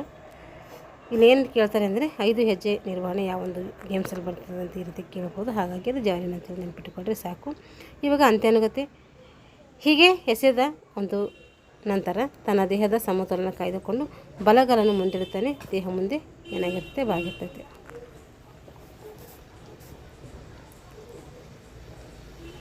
ಆಯ್ತು, ಇಷ್ಟು ಏನಾಯಿತು ಜಾವೆಲಿನ್ಗೆ ಸಂಬಂಧಪಟ್ಟಂಥದ್ದಾಯಿತು. ಈಗ ನೆಕ್ಸ್ಟ್ ಇದ್ರ ಬಗ್ಗೆ ತಿಳ್ಕೊಳ್ಳೋಣ. ಅಂದರೆ ನೆಕ್ಸ್ಟ್ ಏನು ಮಾಡಿದ್ವಿ, ಗುಂಡು ಎಸೆತ ನೋಡಿದ್ವಿ, ಜಾವೆಲಿನ್ ಎಸೆತ ನೋಡಿದ್ವಿ. ಇವಾಗ ಚಕ್ರ ಎಸೆತದ ಬಗ್ಗೆ ತಿಳ್ಕೊಳ್ಳೋಣ. ಚಕ್ರ ಎಸೆತ ನೋಡಿರಿ. ಚಕ್ರ ಎಸೆತದಲ್ಲಿ ಏನು ತಿಳ್ಕೊತೀವಿ, ಅಂಕಣದ ಅರ್ಥ ತಿಳ್ಕೊತೀವಿ, ನಿಯಮಗಳು ತಿಳ್ಕೊತೀವಿ, ರಾಷ್ಟ್ರೀಯ ಮತ್ತು ಅಂತಾರಾಷ್ಟ್ರೀಯ ಕ್ರೀಡಾಪಟುಗಳ ಸಾಧನೆ ತಿಳ್ಕೊತೀವಿ, ಹಾಗೆ ದಾಖಲೆಗಳು ತಿಳ್ಕೊತೀವಿ. ಪ್ರಾಚೀನ ಗ್ರೀಕ್ ದೇಶದ ಕವಿ ಹೋಮರ್ನ ಕಾಲದಲ್ಲಿ ಕ್ರಿಸ್ತಪೂರ್ವ 9ನೇ ಶತಮಾನದಲ್ಲಿ ಎಸೆದ ಮನರಂಜನೆಯ ಒಂದು ಪ್ರಮುಖ ಕ್ರೀಡೆಯಾಗಿತ್ತು. ಹೋಮರ್ ತನ್ನ ಕಾವ್ಯಗಳಲ್ಲಿ ಚಕ್ರ ಎಸೆತದ ಒಂದು ವರ್ಣನೆಯನ್ನು ನೀಡ್ತಾರೆ. ಹೋಮರ್ನ 2 ಕೃತಿಗಳು ಇರ್ತವೆ, ಯಾವಂದರೆ ಇಲಿಯಡ್ ಮತ್ತು ಓಡಿಸಿ. ಆ ಒಂದು ಕೃತಿಗಳು ಏನು ಮಾಡಿದ್ದಾನೆ ಅಂತ, ಇವೇ ಕೃತಿಗಳಲ್ಲಿ ಇದ್ದಾವೆ ಅಂತೇಳಿ ಅಂತ ಅನ್ನಲ್ಲ, ಆದರೆ ಅವನ ಕಾಲದಲ್ಲಿ ಆ ಒಂದು ಕೃತಿಗಳನ್ನು ಮಾಡಿದ್ದಾನೆ ಅಂದರೆ ನಾವು 2 ಕೃತಿಗಳು ಬರೆದರೆ ಅದರಲ್ಲಿ ಇದರ ಮಾಹಿತಿ ಇರ್ತೈತೆ. ವಿವಿಧ ಗಾತ್ರದ ಡಿಸ್ಕ್ಗಳ ತೂಕಗಳು. ಚಕ್ರವನ್ನು ಮರ ಅಥವಾ ಬೇರೆ ಯಾವುದೇ ಸೂಕ್ತವಾದ ವಸ್ತುವಿನಿಂದ ತಯಾರಿಸ್ತಾರೆ. ಮರವು ವೃತ್ತಾಕಾರವಾಗಿದ್ದು ಇದರ ತುದಿಗೆ ಲೋಹದ ಅಂಚನ್ನು ಅಳವಡಿಸಿರ್ತಾರೆ. ಈ ಲೋಹದ ಅಂಚು ಸುಮಾರು 6 ಮಿಲಿಮೀಟರ್ ಇರ್ತೈತೆ. ಎಷ್ಟಿರ್ತೈತೆ ಅದು ಅಂಚು? 6 mm ಇರ್ತೈತೆ. ಚಕ್ರದ ಮಧ್ಯಭಾಗದಲ್ಲಿ 2 ಕಡೆ ಲೋಹದ ದುಂಡನೆಯ ತಗಡು ಇರ್ತೈತೆ. ಚಕ್ರದ ಮಧ್ಯಭಾಗದಲ್ಲಿ 2 ಕಡೆ ಲೋಹದ ದುಂಡನೆಯ ತಗಡು ಇರ್ತೈತೆ. ತಗಡು ಇಲ್ಲದೆಯೂ ಚಕ್ರವನ್ನು ತಯಾರು ಮಾಡಬಹುದು. ಆದರೆ ಚಕ್ರದ ಮಧ್ಯಭಾಗ ತಗಡಿನ ಅಗಲಿದ್ದು ಚಪ್ಪಟೆಯಾಗಿದ್ದು 2 ತರಹದ ಚಕ್ರದ ಒಂದು ಉಳಿದ ವಿವರಗಳು ಒಂದೇ ಆಗಿರಬೇಕು. ಡಿಸ್ಕಸ್ನ ರಚನೆ ಮತ್ತು ಕೆಳಗೆ ನಮೂದಿಸಿರುವ ಮಾದರಿಯನ್ನು ದೃಢಪಡಿಸಬಹುದು. ಚಕ್ರ ದಾಖಲೆಯನ್ನು ಒಪ್ಪಲು ಬೇಕಾದ ಚಕ್ರದ ಕನಿಷ್ಠ ತೂಕ. ಪುರುಷರಿಗೆ ಎಷ್ಟಿರ್ತೈತೆ ಅಂದರೆ 2 ಕಿಲೋಗ್ರಾಮ್ ತೂಕ ಇರ್ತೈತೆ ಚಕ್ರದ್ದು. ಮಹಿಳೆಯರು ಮತ್ತು ಇತರ ಎಲ್ಲ ಕಿರಿಯರಿಗೆ ಎಷ್ಟಿರ್ತೈತೆ 1 kg ಇರ್ತೈತೆ, 1 kg ಗ್ರಾಮ್. ಕಿರಿಯ ಪುರುಷರು ಅವ್ರಿಗೆ ಎಷ್ಟಿರ್ತೈತೆ ಅಂದರೆ 1.750 ಕಿಲೋಗ್ರಾಮ್ ಇರ್ತೈತೆ. ಯುವಕ ಮತ್ತು ಯುವಕ ಜೂನಿಯರ್ಗೆ ಅಷ್ಟು ಇರ್ತದೆ ಅಂದರೆ 1.550 ಇರ್ತೈತೆ. ಎಷ್ಟಿರ್ತೈತೆ ಪುರುಷರಿಗೆ 2 kg ಇರ್ತೈತೆ. ಮಹಿಳೆಯರಿಗೆ ಮತ್ತು ಎಲ್ಲ ಕಿರಿಯರಿಗೆ ಎಷ್ಟಿರ್ತೈತೆ 1 kg ಇರ್ತೈತೆ. ಕಿರಿಯ ಪುರುಷರಿಗೆ ಯೂತ್ಗೆ ಎಷ್ಟಿರ್ತದೆ 1.750 ಕಿಲೋಗ್ರಾಮ್ ಇರ್ತೈತೆ. ಯುವಕ ಅಥವಾ ಜೂನಿಯರ್ಸ್ಗೆ ಎಷ್ಟಿರ್ತೈತೆ 1.550 ಕಿಲೋಗ್ರಾಮ್ ಇರ್ತೈತೆ. ಎಸೆತದ ಕೋನವನ್ನು ರಚಿಸುವುದು ವಿವಿಧ ಅಳತೆಗಳು ನೋಡಿ. ವೃತ್ತದ ಒಳಗಿನ ಭಾಗದ ವ್ಯಾಸವು ಡಿಸ್ಕ್ ಎಸೆತದಲ್ಲಿ 2.50 ಮೀಟರ್ ಇರ್ತೈತೆ. ವೃತ್ತದ ಒಳಗಿನ ಭಾಗದ ವ್ಯಾಸವು ಡಿಸ್ಕ್ ಎಸೆತದಲ್ಲಿ ಎಷ್ಟಿರ್ತದೆ ಅಂದರೆ 2.50 ಮೀಟರ್ ಇರ್ತೈತೆ. ವೃತ್ತದ ಅಂಚು ಎಷ್ಟಿರ್ತದೆ ಕನಿಷ್ಠ 5 mm ದಪ್ಪವಿದ್ದು ಬಿಳಿಯ ಬಣ್ಣ ಹಚ್ಚಿರ್ತಾರೆ ಅದಕ್ಕೆ. ಎಸೆತದ ಸೆಕ್ಟರ್ ಮಧ್ಯದ ಕಾಲ್ಪನಿಕ ಗೆರೆಗೆ ವೃತ್ತದ ಮಧ್ಯ ಬಿಂದುವಿನಿಂದ ಲಂಬವಾಗಿ ವೃತ್ತದ ಹೊರಗೆ ಎರಡೂ ಕಡೆ ಏನು ಮಾಡ್ತಾರೆ 75 ಸೆಂಟಿಮೀಟರ್ ಉದ್ದ ಮತ್ತು 5 ಸೆಂಟಿಮೀಟರ್ ಅಗಲವಿರುವಂತಹ ಬಿಳಿಯ ಒಂದು ಗೆರೆಯನ್ನು ಹಾಕಿರ್ತಾರೆ. ಅದಕ್ಕಿಂತೀವಿ ಎಕ್ಸ್ಟೆನ್ಷನ್ ಲೈನ್ ಅಂತೇಳಿ ಕರಿತೀವಿ. ಎಸೆತದ ಸೆಕ್ಟರ್ನ ಒಳಗೆ ಜಾಗ ಎಸೆತದ ಉಪಕರಣದಿಂದ ಅದು ಗುರುತುಗಳನ್ನು ಸುಲಭವಾಗಿ ಮಾಡುವಂತಿರುವ ಸಿಂಡರ್, ಮಣ್ಣು, ಹುಲ್ಲು ಮತ್ತು ಬೇರೆ ಯಾವುದೇ ಸೂಕ್ತ ವಸ್ತುಗಳಿಂದ ಮಾಡಿರಬೇಕು. ವೃತ್ತದ ತ್ರಿಜ್ಯ 1.25 ಮೀಟರ್ ಇರ್ತೈತೆ. ವ್ಯಾಸ ಕೇಳಿದ್ರೆ 2.50 ಮೀಟರ್ ಇರ್ತೈತೆ. ಎಸೆತದ ಕೋನ ಕೇಳಿದ್ರೆ 34.92 ಡಿಗ್ರಿ ಎಲ್ಲರಿಗೆ ಸೇಮ್ ಇರ್ತೈತೆ. ಇದು ಎಲ್ಲ ಒಂದು ಗೇಮ್ಸ್ಗೆ ಅಂದರೆ ಎಸೆತಗಳಿಗೆ. ಬದಿಗೆರೆಗಳು ಎಷ್ಟಿರ್ತೈತೆ 75 ಸೆಂಟಿಮೀಟ್ರ್ ಇರ್ತೈತೆ. ಈಗ ಸ್ಪರ್ಧೆ ನಿಯಮಗಳು ನೋಡ್ರಿ. ಚಕ್ರವನ್ನು ವೃತ್ತದೊಳಗಿನಿಂದ ಎಸಿಬೇಕು ಮತ್ತು ಸ್ಪರ್ಧೆಯ ವೃತ್ತದೊಳಗೆ ಅಚಲ ಅಥವಾ ಸ್ಥಿರ ಸ್ಥಿತಿಯಿಂದ ಎಸೆತವನ್ನು ಪ್ರಾರಂಭಿಸಬೇಕು. ಸ್ಪರ್ಧೆಯು ವೃತ್ತದ ಗೆರೆಗೆ ಒಳ ಒಂದು ಭಾಗಕ್ಕೆ ಹೊಂದಿಕೊಂಡಿರುವ ಕಬ್ಬಿಣದ ಪಟ್ಟಿಯ ಒಳಭಾಗವನ್ನು ಮುಟ್ಟಲು ಅವಕಾಶವಿರ್ತೈತೆ. ಇಲ್ಲಿ ಅಕ್ರಮಗಳು. ಒಬ್ಬ ಸ್ಪರ್ಧಿಯು ಯತ್ನವನ್ನು ಈ ಕೆಳಗಿನ ಸಂದರ್ಭಗಳಲ್ಲಿ ನ್ಯಾಯಸಮ್ಮತವಲ್ಲದ ಯತ್ನ ಅಂತೇಳಿ ನಾವು ಪರಿಗಣಿಸ್ತೀವಿ. ಸ್ಪರ್ಧಿಯು ತನ್ನ ಯತ್ನವನ್ನು ತೆಗೆದುಕೊಳ್ಳಲು ವೃತ್ತದೊಳಗೆ ಬಂದ ನಂತರ ಸ್ಥಿರ ಸ್ಥಿತಿಯಿಂದ ಎಸೆಯಲು ನೋಡಬೇಕು ಪ್ರಾರಂಭಿಸಿದಾಗ ಅಥವಾ ಎಸೆಯುವಾಗ ವೃತ್ತದ ಹೊರಗಿರುವ ಜಾಗವನ್ನಾಗಲಿ ಕಬ್ಬಿಣದ ಪಟ್ಟಿಯ ಮೇಲ್ಭಾಗವನ್ನಾಗಲಿ ಶರೀರದ ಯಾವುದೇ ಭಾಗವನ್ನು ಮುಟ್ಟಿದರೆ ಅದೇನಾಗ್ತೈತೆ ತಪ್ಪಾಗ್ತೈತೆ. ಚಕ್ರದ ತುದಿಯು ಮೊದಲ ಗುರುತು ಸೆಕ್ಟರ್ನಿಂದ ಗೆರೆಗಳ ಒಳಗೆ ಬೀಳಬೇಕು. ಸೆಕ್ಟರಿನಿಂದ ಗೆರೆಯ ಮೇಲೆ ಅಥವಾ ಗೆರೆಗಳ ಒಳಗೆ ಮೊದಲು ಗುರುತು ಮಾಡಿದರೆ ಅದನ್ನು ತಪ್ಪು ಎಸೆತ ಅಂತೇಳಿ ನಾವು ಪರಿಗಣಿಸ್ತೇವೆ. ಸ್ಪರ್ಧಿಯು ಚಕ್ರವನ್ನು ಎಸೆದ ನಂತರ ಉಪಕರಣವು ನೆಲಕ್ಕೆ ತಾಗುವವರೆಗೂ ವೃತ್ತವನ್ನು ಬಿಡುವಂತಿಲ್ಲ ಮತ್ತು ಹೊರಗೆ ಬರುವ ಕಾಲ್ಪನಿಕ ಗೆರೆಯ ಹಿಂಭಾಗದಿಂದ ಬರಬೇಕು. ರಾಜ್ಯದ ಕ್ರೀಡಾಪಟುಗಳು ನೋಡ್ರಿ. ವಿಕಾಸ್ ಗೌಡ ಕರ್ನಾಟಕದ ಮೈಸೂರು ಮೂಲದ ವಿಕಾಸ್ ಗೌಡರವರು 5 ಜುಲೈ 1983 ಜನಿಸ್ತಾರೆ. ಇವರು ಚಕ್ರ ಎಸೆತದಲ್ಲಿ ಅತ್ಯುತ್ತಮ ಸಾಧನೆ ಮಾಡಿ ಬೀಜಿಂಗ್, ಲಂಡನ್ ಒಲಿಂಪಿಕ್ಸ್ನಲ್ಲಿ ಭಾಗವಹಿಸಿ ರಿಯೋ ಡಿ ಜನೈರೋ ಒಲಿಂಪಿಕ್ಸ್ಗೆ ಅರ್ಹತೆಯನ್ನು ಕೂಡ ಗಳಿಸ್ಕೊತಾರೆ. ಅಮೆರಿಕದಲ್ಲಿ ನೆಲೆಸಿದ್ದು ಹಲವು ವರ್ಷಗಳಿಂದ ಅಮೆರಿಕದ ಓಲ್ಡ್ ಥ್ರೋ ಸೆಂಟರ್ನಲ್ಲಿ ಜಾನ್ ಗುಡಿನಾ ಮಾಜಿ ಚಾಂಪಿಯನ್ ಇವರಿಂದ ಏನಾಗ್ತಾರೆ ತರಬೇತಿಯನ್ನು ಇವರು ಪಡಿತಾ ಇದ್ದಾರೆ. ವಿಕಾಸ್ ಗೌಡ್ರವರ ಮೊದಲ ಗುರು ಯಾರು ಅಂದರೆ ತಂದೆ ಶಿವ ಗೌಡ್ರವರು. ಇವರು ಮೊದಲು ಉದ್ದ ಜಿಗಿತದ ಸ್ಪರ್ಧೆಯಲ್ಲಿ ಭಾಗವಹಿಸಿದರು. ಅಲ್ಲಿ ಕೂಡ ನೋಡಿದ್ದೀವಿ, ಸಾಧನೆ ಕೂಡ ಮಾಡಿದ್ದಾರೆ ಇವರು. ಅಥೆನ್ಸ್ ಒಲಿಂಪಿಕ್ ಸ್ಪರ್ಧೆಯಲ್ಲಿ 11ನೇ ಸ್ಥಾನ 2004ರಲ್ಲಿ ಪಡ್ಕೋತಾರೆ. ಬೀಜಿಂಗ್ ಒಲಿಂಪಿಕ್ನಲ್ಲಿ 22ನೇ ಸ್ಥಾನ. ಏಷ್ಯನ್ ಗೇಮ್ಸ್ನಲ್ಲಿ ಕಂಚಿನಲ್ಲಿ 2010ರಲ್ಲಿ ಪಡ್ಕೊಳ್ತಾರೆ 22ನೇ ಸ್ಥಾನ. ಹಾಗೆ ದೆಹಲಿ ಕಾಮನ್ವೆಲ್ತ್ ಗೇಮ್ಸ್ನಲ್ಲಿ 2010ರಲ್ಲಿ ಬೆಳ್ಳಿ ಪದಕ. 2011ರ ವಿಶ್ವ ಚಾಂಪಿಯನ್ಶಿಪ್ನಲ್ಲಿ 7ನೇ ಸ್ಥಾನ ಪಡ್ಕೊಳ್ತಾರೆ.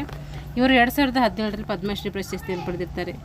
ಇವರು ಬೆಸ್ಟ್ ಥ್ರೋ 66.28 ಮೀಟರ್ ಆಗಿದ್ದು ಎಷ್ಟಾಗಿದೆ ಬೆಸ್ಟ್ ಥ್ರೋ ಅಂತ ಕೇಳ್ತಾರೆ. ಇಂಪಾರ್ಟೆಂಟ್ ನೆನ್ಪಿಟ್ಕೋಬೇಕು. 66.28 ಮೀಟರ್ ಆಗಿದ್ದು ಏಪ್ರಿಲ್ 2012ರಂದು ಓಕ್ಲಾಹಾಬಾದ್ ನಾರ್ಮನ್ನಲ್ಲಿ ನಡೆದಂಥ ಡಿಸ್ಕಸ್ ಥ್ರೋ ಚಾಲೆಂಜ್ನಲ್ಲಿ 66.28 ಮೀಟರ್ ದೂರ ಚಕ್ರವನ್ನು ಎಸೆದು ಈ ಮೂಲಕ ತಾವೇ ಈ ಹಿಂದೆ ನಿರ್ಮಿಸಿದಂತಹ 64.96 ಮೀಟರ್ ದೂರದ ದಾಖಲೆಯನ್ನು ಅಳಿಸಿ ಹಾಕಿದರು. ಈ ಸಾಧನೆ ಮೂಲಕ ಈ ಋತುವಿನಲ್ಲಿ ವಿಶ್ವದ ಡಿಸ್ಕಸ್ ಥ್ರೋ ಸ್ಪರ್ಧೆಗಳಲ್ಲಿ ಏನಾಗ್ತಾರೆ ಇವರು ಅಗ್ರಸ್ಥಾನವನ್ನು ಪಡ್ಕೊಳ್ತಾರೆ. ವಿಕಾಸ್ ಗೌಡ 6 ಅಡಿ 9 ಇಂಚ್ ಎತ್ತರವನ್ನು ಹಾಗೂ 110 kg ತೂಕವನ್ನು ಹೊಂದಿದ್ದು ಕ್ರೀಡಾಪಟು ಆಗಿರ್ತಾರೆ. ಇವರು ಗಣಿತ ಮತ್ತು ಸಂಖ್ಯಾಶಾಸ್ತ್ರದಲ್ಲಿ ಪದವೀಧರರಾಗಿರ್ತಾರೆ.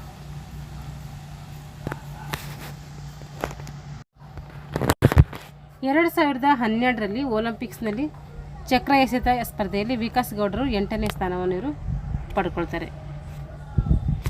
ಈಗ ರಾಷ್ಟ್ರೀಯ ಮಹಿಳಾ ಚಕ್ರ ಎಸೆತ ಕ್ರೀಡಾಪಟು ನೋಡ್ರಿ ಕೃಷ್ಣಾ ಪುನಿಯಾ, ಇವರೇನಾಗಿದ್ರು ರಾಜ್ಯ ಕ್ರೀಡಾಪಟು ಆಗಿದ್ರು ವಿಕಾಸ್ ಗೌಡ. ಈಗ ರಾಷ್ಟ್ರೀಯ ಮಹಿಳಾ ಚಕ್ರ ಎಸೆತದ ಕ್ರೀಡಾಪಟು ನೋಡ್ರಿ ಕೃಷ್ಣಾ ಪುನಿಯಾರವರು ಭಾರತ ದೇಶವು ಹೆಮ್ಮೆ ಪಡುವಂತಹ ರಾಷ್ಟ್ರೀಯ ಚಕ್ರ ಎಸೆತದ ಮಹಿಳಾ ಕ್ರೀಡಾಪಟು ಆಗಿರ್ತಾರೆ. ಇವರು ಹರಿಯಾಣ ರಾಜ್ಯದ ಹಿಸಾರ್ ಜಿಲ್ಲೆಯ ಅಗ್ರೋಹಾದಲ್ಲಿ 1982 ಮೇ 5ರಂದು ಜತ್ ಕುಟುಂಬದಲ್ಲಿ ಜನಿಸ್ತಾರೆ.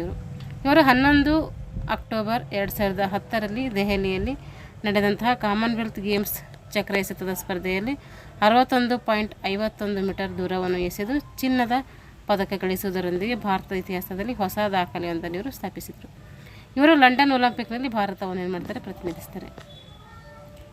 ಕೃಷ್ಣಾ ಪುನಿಯಾರವರು ಕಾಮನ್ವೆಲ್ತ್ ಗೇಮ್ಸ್ ದೆಹಲಿಯಲ್ಲಿ ಜರುಗಿದ ಟ್ರ್ಯಾಕ್ ಆ್ಯಂಡ್ ಫೀಲ್ಡ್ ಚಕ್ರ ಎಸೆತದ ಸ್ಪರ್ಧೆಯಲ್ಲಿ ಭಾಗವಹಿಸಿ ಚಿನ್ನದ ಪದಕವನ್ನು ಗಳಿಸಿ ಭಾರತಕ್ಕೆ ಕೀರ್ತಿಯನ್ನು ತಂದುಕೊಟ್ಟಂತಹ ಮೊದಲ ಭಾರತದ ಮಹಿಳಾ ಕ್ರೀಡಾಪಟು ಆಗಿರ್ತಾರೆ. ಇವರು 1958ರಲ್ಲಿ ಮಿಲ್ಖಾ ಸಿಂಗ್ ರವರ ಕಾರ್ಡಿಫ್ ಕಾಮನ್ವೆಲ್ತ್ ಗೇಮ್ಸ್ನಲ್ಲಿ ಪುರುಷರ 440 ಯಾರ್ಡ್ಸ್ ಓಟದಲ್ಲಿ ಚಿನ್ನದ ಪದಕವನ್ನು ಗಳಿಸ್ತಾರೆ.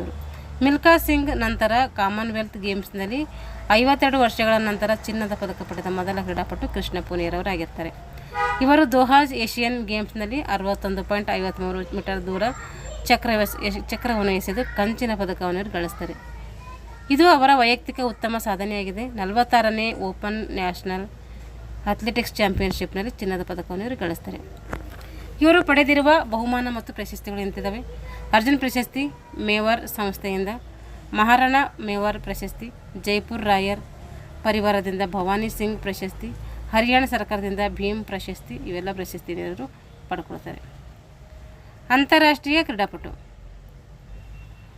ಶೂಲ್ಟ್ ಜುರ್ಮೆನ್ 11/5/1960ರಂದು ಆಮ್ಟ್ ನ್ಯೂ ಹೌಸ್ ಲೋವರ್ ಸೆಕೆನ್ಸಿಯನ್ ನಲ್ಲಿ ಜನಿಸ್ತಾರೆ. ಇವರು ಜರ್ಮನಿ ದೇಶದ ಮಾಜಿ ಟ್ರ್ಯಾಕ್ ಆ್ಯಂಡ್ ಫೀಲ್ಡ್ ಅಥ್ಲೆಟ್ ಆಗಿದ್ದರು. ಇವರು ಚಕ್ರ ಎಸೆತದಲ್ಲಿ 1986ರಲ್ಲಿ ನಿರ್ಮಿಸಿದ ವಿಶ್ವ ದಾಖಲೆ ಇಂದಿಗೂ ಇವರ ಹೆಸರಿನಲ್ಲಿ ನಾವು ನೋಡ್ತೀವಿ. ಇವರ ಹೆಸರಿನಲ್ಲಿ ತುಂಬ ದಿನಗಳಿಂದ ಪುರುಷರ ಟ್ರ್ಯಾಕ್ ಮತ್ತು ಫೀಲ್ಡ್ ದಾಖಲೆ ಇರುವುದು ಕೂಡ ನಾವು ಏನು ಮಾಡ್ತೀವಿ, ನೋಡ್ತೀವಿ. ಶೂಲ್ಟ್ ಜರ್ಮನ್ ಒಲಿಂಪಿಕ್ಸ್ನಲ್ಲಿ ಚಕ್ರ ಎಸೆತ ಸ್ಪರ್ಧೆಯಲ್ಲಿ ಪೂರ್ವ ಜರ್ಮನಿಯಲ್ಲಿ ಪ್ರತಿನಿಧಿಸಿ ಬಂಗಾರದ ಪದಕವನ್ನು ಇವರು ಗಳಿಸ್ತಾರೆ. ಅವರು ತಮ್ಮ ಮುಂದಿನ ಕ್ರೀಡಾ ಜೀವನಕ್ಕಾಗಿ ಯುನಿಫೈಡ್ ಜರ್ಮನ್ ತಂಡವನ್ನು ಸೇರಿದರು. ಇವರು 2ನೇ ಒಲಿಂಪಿಕ್ ಗೇಮ್ಸ್ನಲ್ಲಿ ಸ್ಪರ್ಧಿಸಿ ಬೆಳ್ಳಿಯ ಪದಕವನ್ನು ಪಡ್ಕೊಂಡ್ರು. ವರ್ಲ್ಡ್ ಚಾಂಪಿಯನ್ಶಿಪ್ನಲ್ಲಿ ಮತ್ತೆ 2ನೇ ಸ್ಥಾನ ಗಳಿಸ್ತಾರೆ. ಇವರು ತಮ್ಮ ಕೊನೆಯ ಒಲಿಂಪಿಕ್ಸ್ನಲ್ಲಿ ಭಾಗವಹಿಸಿ 8ನೇ ಸ್ಥಾನ ಪಡೆದಾಗ ಅವರಿಗೆ 40 ವರ್ಷ ಆಗಿರ್ತೈತಿ. ಇವರು ಪೂರ್ವ ಜರ್ಮನಿಯ ಕ್ರೀಡಾಕೂಟದಲ್ಲಿ 74.8 ಮೀಟರ್ ಚಕ್ರವನ್ನು ಎಸೆದು ವಿಶ್ವ ದಾಖಲೆಯನ್ನು ಇವರು ನಿರ್ಮಿಸ್ತಾರೆ. ಮೊದಲನೇ ಸೋವಿಯತ್ ಕ್ರೀಡಾಪಟು ಯೂರಿ ಡಮಚೇವರ್ ದಾಖಲೆಗಿಂತ 2.22 ಮೀಟರ್ನಷ್ಟು ದೂರ ಚಕ್ರವನ್ನು ಎಸೆದು ದಾಖಲೆ ಇವತ್ತಿಗೂ ಇವರ ಹೆಸರಿನಲ್ಲಿ ಕಾಣ್ತೀವಿ ನಾವು. ಶೂಲ್ಟ್ ಜುರ್ಮೆನ್ ರವರ ಕ್ರೀಡೆಯಲ್ಲಿ ಪದವಿ ಪಡೆದಿದ್ದರು. German track and field association ಚಕ್ರ ಎಸೆತ ತಂಡದ ಪರವಾಗಿ ತರಬೇತುದಾರರಿಗೆ ಕಾರ್ಯವನ್ನು ನಿರ್ವಹಿಸಿದರು. ಇವಾಗ ಕೊಟ್ಟಿದ್ದಾರೆ ನೋಡ್ರಿ ಇವ್ರ ದಾಖಲೆ, ಚಕ್ರ ಎಸೆತದ ದಾಖಲೆ. ಒಂದು ವಿಶ್ವ ಒಂದು ಮಟ್ಟದಲ್ಲಿ ಎಷ್ಟು ಮಾಡಿದ್ದಾರೆ ಅಂಥೇಳಿ. ಶುಲ್ಟ್ ಜರ್ಮನಿ ದೇಶದವರು 1986ರಲ್ಲಿ 74.08 ಮೀಟರ್ ದೂರದ ಎಸೆದು ಏನು ಮಾಡ್ತಾರೆ, ಇವರು ದಾಖಲೆಯನ್ನು ಮಾಡ್ತಾರೆ ವಿಶ್ವ ಒಲಿಂಪಿಕ್ನಲ್ಲಿ. ಇವು ವಿಶ್ವ ಮಟ್ಟದಲ್ಲಿ ಇದೀಗ ಒಲಿಂಪಿಕ್ನಲ್ಲಿ ನೋಡಿರಿ ಎರ್ಜಿಲಿಯೋಸ್ ಅಲೆಕ್ನಾ ಯಾವ ದೇಶದವರು ಅಂದರೆ ಲಿಥುವಿನಿಯಾ ದೇಶದವರು 2004ರಲ್ಲಿ 69.89 ದೂರ ಎಸೆತಾರೆ ಇವರು. ಈಗ ರಾಷ್ಟ್ರ ವಿಕಾಸ್ ಗೌಡ ಭಾರತ ದೇಶದವರು 2012ರಲ್ಲಿ 66.28 ದೂರ ಎಸೆದು ದಾಖಲೆಯನ್ನು ಮಾಡ್ತಾರೆ. ರಾಷ್ಟ್ರದಲ್ಲಿ ಇವ್ರದೇ ಹೆಸರಿದೆ ನೋಡಿರಿ, ವಿಕಾಸ್ ಗೌಡ ಭಾರತ 2012 66.28 ದೂರ ಜಿಗಿತಾರೆ.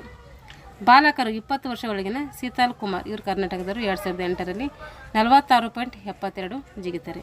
18 ವರ್ಷದೊಳಗಿನ ಗೌತಮ್ ಜಿ ಕರ್ನಾಟಕದವರು 2013ರಲ್ಲಿ 48.20 ಮೀಟರ್ ದೂರ ಜಿಗಿದು ಸಾಧನೆಯನ್ನು ಮಾಡ್ತಾರೆ. 16 ವರ್ಷದೊಳಗಿನ ತಿಪ್ಪಣ್ಣ ಎಲ್ ಕರ್ನಾಟಕದವರು 2006ರಲ್ಲಿ 39.91 ಜಿಗಿದು ಏನು ಮಾಡ್ತಾರೆ, ದಾಖಲೆಯನ್ನು ಮಾಡ್ತಾರೆ. ಮಹಿಳೆಯರ ಚಕ್ರ ಎಸೆತದ ದಾಖಲೆ ವಿಶ್ವ ಮಟ್ಟದಲ್ಲಿ ಗ್ಯಾಬ್ರಿಯಲ್ ಗ್ಯಾಬ್ರಿಯಲ್ ರೈನ್ಸ್ ಜರ್ಮನಿ ದೇಶದವರು 1988ರಲ್ಲಿ 76.80 ಮೀಟರ್ ದೂರ ಜಿಗಿದು ಏನು ಮಾಡ್ತಾರೆ, ದಾಖಲೆಯನ್ನು ಮಾಡ್ತಾರೆ. ಒಲಿಂಪಿಕ್ನಲ್ಲಿ ಮಾರ್ಟಿನಾ ಹೆಲ್ಮನ್ ಜರ್ಮನಿ ದೇಶದವರು. ಇವರು 1988ರಲ್ಲಿ ಇದೆ 1988ರಲ್ಲಿ 72.30 ಮೀಟರ್ ದೂರ ಏನು ಮಾಡ್ತಾರೆ, ಜಿಗಿದು ಸಾಧನೆಯನ್ನು ಮಾಡ್ತಾರೆ. ರಾಷ್ಟ್ರ ಮಟ್ಟದಲ್ಲಿ ಕೃಷ್ಣ ಪೂನಿಯಾ ಭಾರತ ದೇಶದವರು. ಇವರು 2012ರಲ್ಲಿ 64.76 ಮೀಟರ್ ದೂರ ಜಿಗಿತಾರೆ. ರಾಜ್ಯ ಮಟ್ಟದಲ್ಲಿ ಎಸ್ ಚಿತ್ರಾ ಕರ್ನಾಟಕ 1995 48.80 ಮೀಟರ್ ದೂರವನ್ನು ಜಿಗಿತಾರೆ. ಇವರು 18 ವರ್ಷದೊಳಗಿನ ನಿವೇದಿತಾ ಸಾವಂತ್ ಕರ್ನಾಟಕದವರು 2015ರಲ್ಲಿ 39.96 ಮೀಟರ್ ದೂರವನ್ನು ಜಿಗಿತಾರೆ. 16 ವರ್ಷದೊಳಗಿನ ಒಂದು ನಿವೇದಿತಾ ಸಾವಂತ್ ಕರ್ನಾಟಕದವರು 1913ರಲ್ಲಿ 35.84 ಮೀಟರ್ ದೂರವನ್ನು ಜಿಗಿತಾರೆ. ಜಿಗಿಯೋದೆಲ್ಲ ಎಸಿತಾರೆ. ಖಾಲಿ ಬಿಟ್ಟಿರುವ ಸ್ಥಳವನ್ನು ಪದಗಳಿಂದ ತುಂಬಿರಿ. ಮಹಿಳೆಯರ ಸ್ಪರ್ಧೆಯಲ್ಲಿ ಉಪಯೋಗಿಸುವ ಚಕ್ರದ ತೂಕ ಎಷ್ಟು? ಅವ್ರ ಚಕ್ರದ ತೂಕ ಎಷ್ಟಿರ್ತೈತೆ ಮಹಿಳೆಯರದಂತಂದರೆ 1 kg ಇರ್ತೈತೆ. ಪುರುಷರದ್ದು 2 kg ಇದ್ದರೆ ಇವ್ರದ್ದು 1 kg ಇರ್ತೈತೆ. ಸೀನಿಯರ್ಸ್ ಯುವಕರದ್ದು ಅವ್ರದ್ದು ಎಷ್ಟು ಇರ್ತೈತೆ? 1.750 ಇರ್ತೈತೆ. ಹಾಗೆ ಜೂನಿಯರ್ಸ್ ಬಾಲಕರದ್ದು ಅವ್ರದ್ದು ಎಷ್ಟು ಇರ್ತದೆ ಅಂದರೆ 1.50 ಇರ್ತೈತೆ. ಅಂಚನ್ನು ಚಕ್ರದ ಡ್ಯಾಶ್ನಿಂದ ಮಾಡಿರ್ತಾರೆ, ಲೋಹದಿಂದ ಮಾಡಿರ್ತಾರೆ.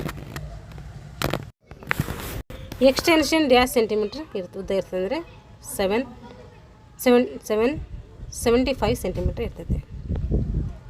ಒಂದು ವಾಕ್ಯದಲ್ಲಿ ಉತ್ತರಿಸಿ. ಚಕ್ರ ಎಸೆತದ ವೃತ್ತದ ವ್ಯಾಸವನ್ನು ಬರೀರಿ ಅಂದರೆ 2.50 ಮೀಟರ್ ವ್ಯಾಸ ಇರ್ತೈತೆ. ಚಕ್ರ ಎಸೆತದ ಸೆಕ್ಟರ್ ಎಂದರೇನು ಅಂತಂದರೆ ಚಕ್ರ ಎಸೆತದ ಸ್ಪರ್ಧೆಯಲ್ಲಿ ಎಸೆತದ ಸೆಕ್ಟರ್ ಅಂದ್ರೇನು ಅಂತಂದರೆ ನಾವು ಏನು ಚಕ್ರ ಎಸಿತೀವಲ್ಲ ಅದಕ್ಕೇನಂತೀವಿ ನಾವು ಸೆಕ್ಟರ್ ಅಂತೇಳಿ ಕರಿತೀವಿ. ಅಂದರೆ ನಾವು ಚಕ್ರ ಎಸೆದಾಗ ಅದು ಏನು 34.92 ಡಿಗ್ರಿ ಇರ್ತದಲ್ಲ ಅದರಲ್ಲಿ ಚಕ್ರ ಎಸೆತ ಅದಕ್ಕೆ ಎಸೆತದ ಸೆಕ್ಟರ್ ಅಂತೇಳಿ ನಾವು ಕರಿತೀವಿ.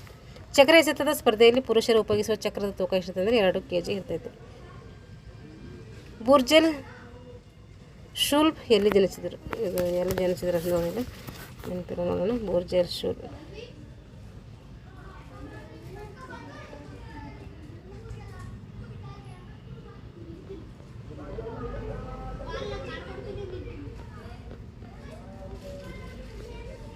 ನೋಡ್ರಿ, ಶುಲ್ಟ್ ಜುರ್ಜೆಲ್ ಇವರು ಎಲ್ಲಿ ಜನಿಸ್ತಾರೆ? 1960ರಲ್ಲಿ ಆಮ್ಟ್ ನ್ಯೂ ಹೌಸ್ ಲೋವರ್ ಸ್ಕ್ಯಾನಿನ್ಲಿಯಲ್ಲಿ ಜನಿಸ್ತಾರೆ. ಏನು ಇಂಪಾರ್ಟೆಂಟ್ ಇದೆ ನೆನಪಿಟ್ಟಿದ್ದಾರೆ ಇವರು. ಇವಾಗ ನೋಡ್ರಿ, ಕೃಷ್ಣ ಪೂನಿಯವರು ಎಲ್ಲಿ ಜನಿಸ್ತಾರೆ? ಜನಿಸಿರೋದು ನೆನಪಿಟ್ಟಿರೋರು. ಕೃಷ್ಣ ಪೂನಿಯರವರು ನೋಡ್ರಿ, ಇವರು ಹರಿಯಾಣ ರಾಜ್ಯದ ಹಿಸ್ಸರ್ ಜಿಲ್ಲೆಯ ಅಗ್ರಹಾರದಲ್ಲಿ 1982ರಲ್ಲಿ ಜನಿಸ್ತಾರೆ. ಈಗ 2-3 ವಾಕ್ಯದಲ್ಲಿ ಉತ್ತರಿಸಿ. ಚಕ್ರ ಎಸೆತದ ಯಾವುದೇ ನಿಯಮಗಳು ಬರೀರಿ. ಉಲ್ಲಂಘನೆ ಬರೀಬೇಕು. ಚಕ್ರ ಎಸೆತದ ಲ್ಯಾಂಡಿಂಗ್ ಸೆಕ್ಟರ್ ಅಂದರೆ ಏನು? ಚಕ್ರ ಹೋಗಿ ಏನು ಲ್ಯಾಂಡ್ ಆಗ್ತದೆ ಅದಕ್ಕೆ ಲ್ಯಾಂಡಿಂಗ್ ಸೆಕ್ಟರ್ ಅಂತ ಕರಿತೀವಿ. ಇದು ನಮ್ಮ ಭಾಷೆಯಲ್ಲಿ ನಾವು ಹೇಳ್ತಿರೋದು, ನೀವು ಬೇಕಾದರೆ ಇನ್ನು ಒಳಗೆ ಓದ್ಕೊಂಡು ಬರೀರಿ. ಚಕ್ರ ಎಸೆತದ ಅಂಕಣವನ್ನು ಬರೆದು ಅದರ ಭಾಗವನ್ನು ಗುರುತಿಸಬೇಕು, ಅದೆಲ್ಲ ಬರೀಬೇಕು. ಚಕ್ರ ಎಸೆತದ ದಾಖಲೆ ಇವತ್ತಿಗೂ ಯಾರ ಹೆಸರಿನಲ್ಲಿದೆ ಮತ್ತು ಎಸೆತದ ದೂರ ಎಷ್ಟು? ಏನು ಜರ್ಜನ್ ಅವರ ಹೆಸರಲ್ಲಿ ಇದೆ ಇದು. ಅವ್ರು ಏನು ಮಾಡಿದ್ರು? ಜುರ್ಜೆನ್ ಶುಲ್ಬ್ ಅವರ ಒಂದು ಹೆಸರಿನಲ್ಲಿ ನಾವು ನೋಡ್ತೀವಿ. ಅವರು 74 ಸಮಥಿಂಗ್ ಎಸೆತಾರೆ. ಎಸೆದೇನು ಮಾಡ್ತಾರೆ? ದಾಖಲೆಯನ್ನು ನಿರ್ಮಿಸ್ತಾರೆ. ಈಗ ಪ್ರಾಕ್ಟಿಕಲ್ ನೋಡಿರಿ. ಚಕ್ರ ಹಿಡಿಯುವುದು ನೋಡಿರಿ, ಚಕ್ರ ಹಿಡಿಯುವುದು ಮತ್ತು ನಿಂತು ಎಸೆಯುವುದು. ಈ ರೀತಿ ಚಕ್ರವನ್ನು ಹಿಡಿಯೋದು ನೋಡಬೇಕು. ಚಕ್ರವನ್ನು ಎಡಗೈ ಹಸ್ತದ ಮೇಲಿಟ್ಟುಕೊಂಡು ನಂತರ ಬಲಗೈ ಹಸ್ತವನ್ನು ಸಂಪೂರ್ಣವಾಗಿ ಅದರ ಮೇಲಿಟ್ಟುಕೊಳ್ಳುವುದು. ನಂತರ ಬಲಗೈ ಹೆಬ್ಬೆರಳುಗಳ ಕೊನೆಯ 3ನೇ ಒಂದು ಭಾಗವನ್ನು ಚಿತ್ರದಲ್ಲಿ ತೋರಿಸಿದಂತೆ ಮಡಚಬಾರದು. ಚಕ್ರವನ್ನು ಬಲಗೈನ ಸ್ವತಂತ್ರವಾಗಿ ನಿಲ್ಲುವುದು. ಈ ರೀತಿ ಹಿಡಿಬೇಕು. ಈ ರೀತಿ ಹಿಡಿದ ಮೇಲೆ ಈ ರೀತಿ ಎಸಿಬೇಕು ನೋಡಿರಿ. ಇಲ್ಲೇನು ಇಂಪಾರ್ಟೆಂಟ್ ಇದರಿಂದ ಹೇಳ್ತೀನಿ ನೋಡಿರಿ, ಅಷ್ಟೇ ಸಾಕು. ಮೇನ್ ಪಾಯಿಂಟ್ಸ್ ಕೇಳಿದ್ರೆ ಹೇಳ್ತೀನಿ, ಇಲ್ದ್ರಿಲ್ಲ. ಚಕ್ರವಿಲ್ಲದೆ ಆರಂಭಿಕ ತೂಗಾಡಿಕೆ ಮತ್ತು ತಿರುಗುವಿಕೆ. ಎಸೆತಗಾರನು ಎಸೆಯುವ ವೃತ್ತಖಂಡಕ್ಕೆ ಬೆನ್ನು ಮಾಡಿ ತನ್ನ ಕಾಲುಗಳನ್ನು ಭುಜದ ಅಂತರದಲ್ಲಿಟ್ಟುಕೊಂಡು ನಿಲ್ಲಬೇಕು. ಅಲ್ಲಿಂದ ಆತ ಸ್ವತಂತ್ರವಾಗಿ ಚಾಚಿದ 2 ಕೈಗಳ ಸಹಾಯದಿಂದ 1 ಅಥವಾ 2 ಪ್ರಾರಂಭಿಕ ಏನು ಮಾಡ್ತಾನೆ? ತೂಗಾಟ ಮಾಡ್ತಾನೆ. ನಂತರ ಎಸೆತಗಾರನು ಅಪ್ರದಕ್ಷಿಣ ದಿಕ್ಕಿನಲ್ಲಿ ತನ್ನ ಎಡಗಲಿನ ತುದಿ ಬೆನ್ನ ಏನು ಮಾಡ್ತಾನೆ? 270 ಡಿಗ್ರಿ ತಿರುಗಿದಾಗ ಆತ ಎಸೆಯುವ ವೃತ್ತ ಕೋನಕ್ಕೆ ವೃತ್ತಖಂಡಕ್ಕೆ ಏನಾಗ್ತೈತೆ ಬಲ ಭುಜ ಬರುವ ಸ್ಥಿತಿ ಇಂತೂ ಎಸೆಯುವ ಏನು ಮಾಡ್ತಾನೆ ತಲುಪ್ತಾನೆ. ಅಲ್ಲಿಂದ ಮತ್ತೊಮ್ಮೆ ಏನು ಮಾಡ್ತಾನೆ 180 ಅಪ್ರದಕ್ಷಿಣವಾಗಿ ತಿರುಗಿ ಎಳಭುಜ ವೃತ್ತಖಂಡಕ್ಕೆ ಅಭಿಮುಖ ಆಗ್ತೈತೆ. ಚಕ್ರದೊಂದಿಗೆ ಪ್ರಾರಂಭಿಕ ತೂಗಾಡುವಿಕೆ ಹಾಗೂ ತಿರುಗುವಿಕೆ. ಮೇಲೆ ತಿಳಿಸಿದ ಚಲನೆಗಳೊಂದಿಗೆ ಚಕ್ರವನ್ನು ಕೈಯಲ್ಲಿ ಹಿಡಿದು ನಿರ್ವಹಿಸುತ್ತಾನೆ. ಚಕ್ರ ಶರೀರದ ಮುಂಭಾಗದಲ್ಲಿ ಬಂದಾಗ ಹಸ್ತ ಮೇಲ್ಮುಖವಾಗಿರಬೇಕು ಮತ್ತು ಚಕ್ರ ಹಿಂದೆ ಹೋದಾಗ ಹಸ್ತ ಏನಿರಬೇಕು ಕೆಳಮುಖವಾಗಿ ಇರಬೇಕು. ಬಿಡುಗಡೆಗೊಳಿಸುವುದು ಅಂದರೆ ಚಕ್ರ ಈ ರೀತಿ ರಿಲೀಸ್ ಮಾಡಬೇಕು.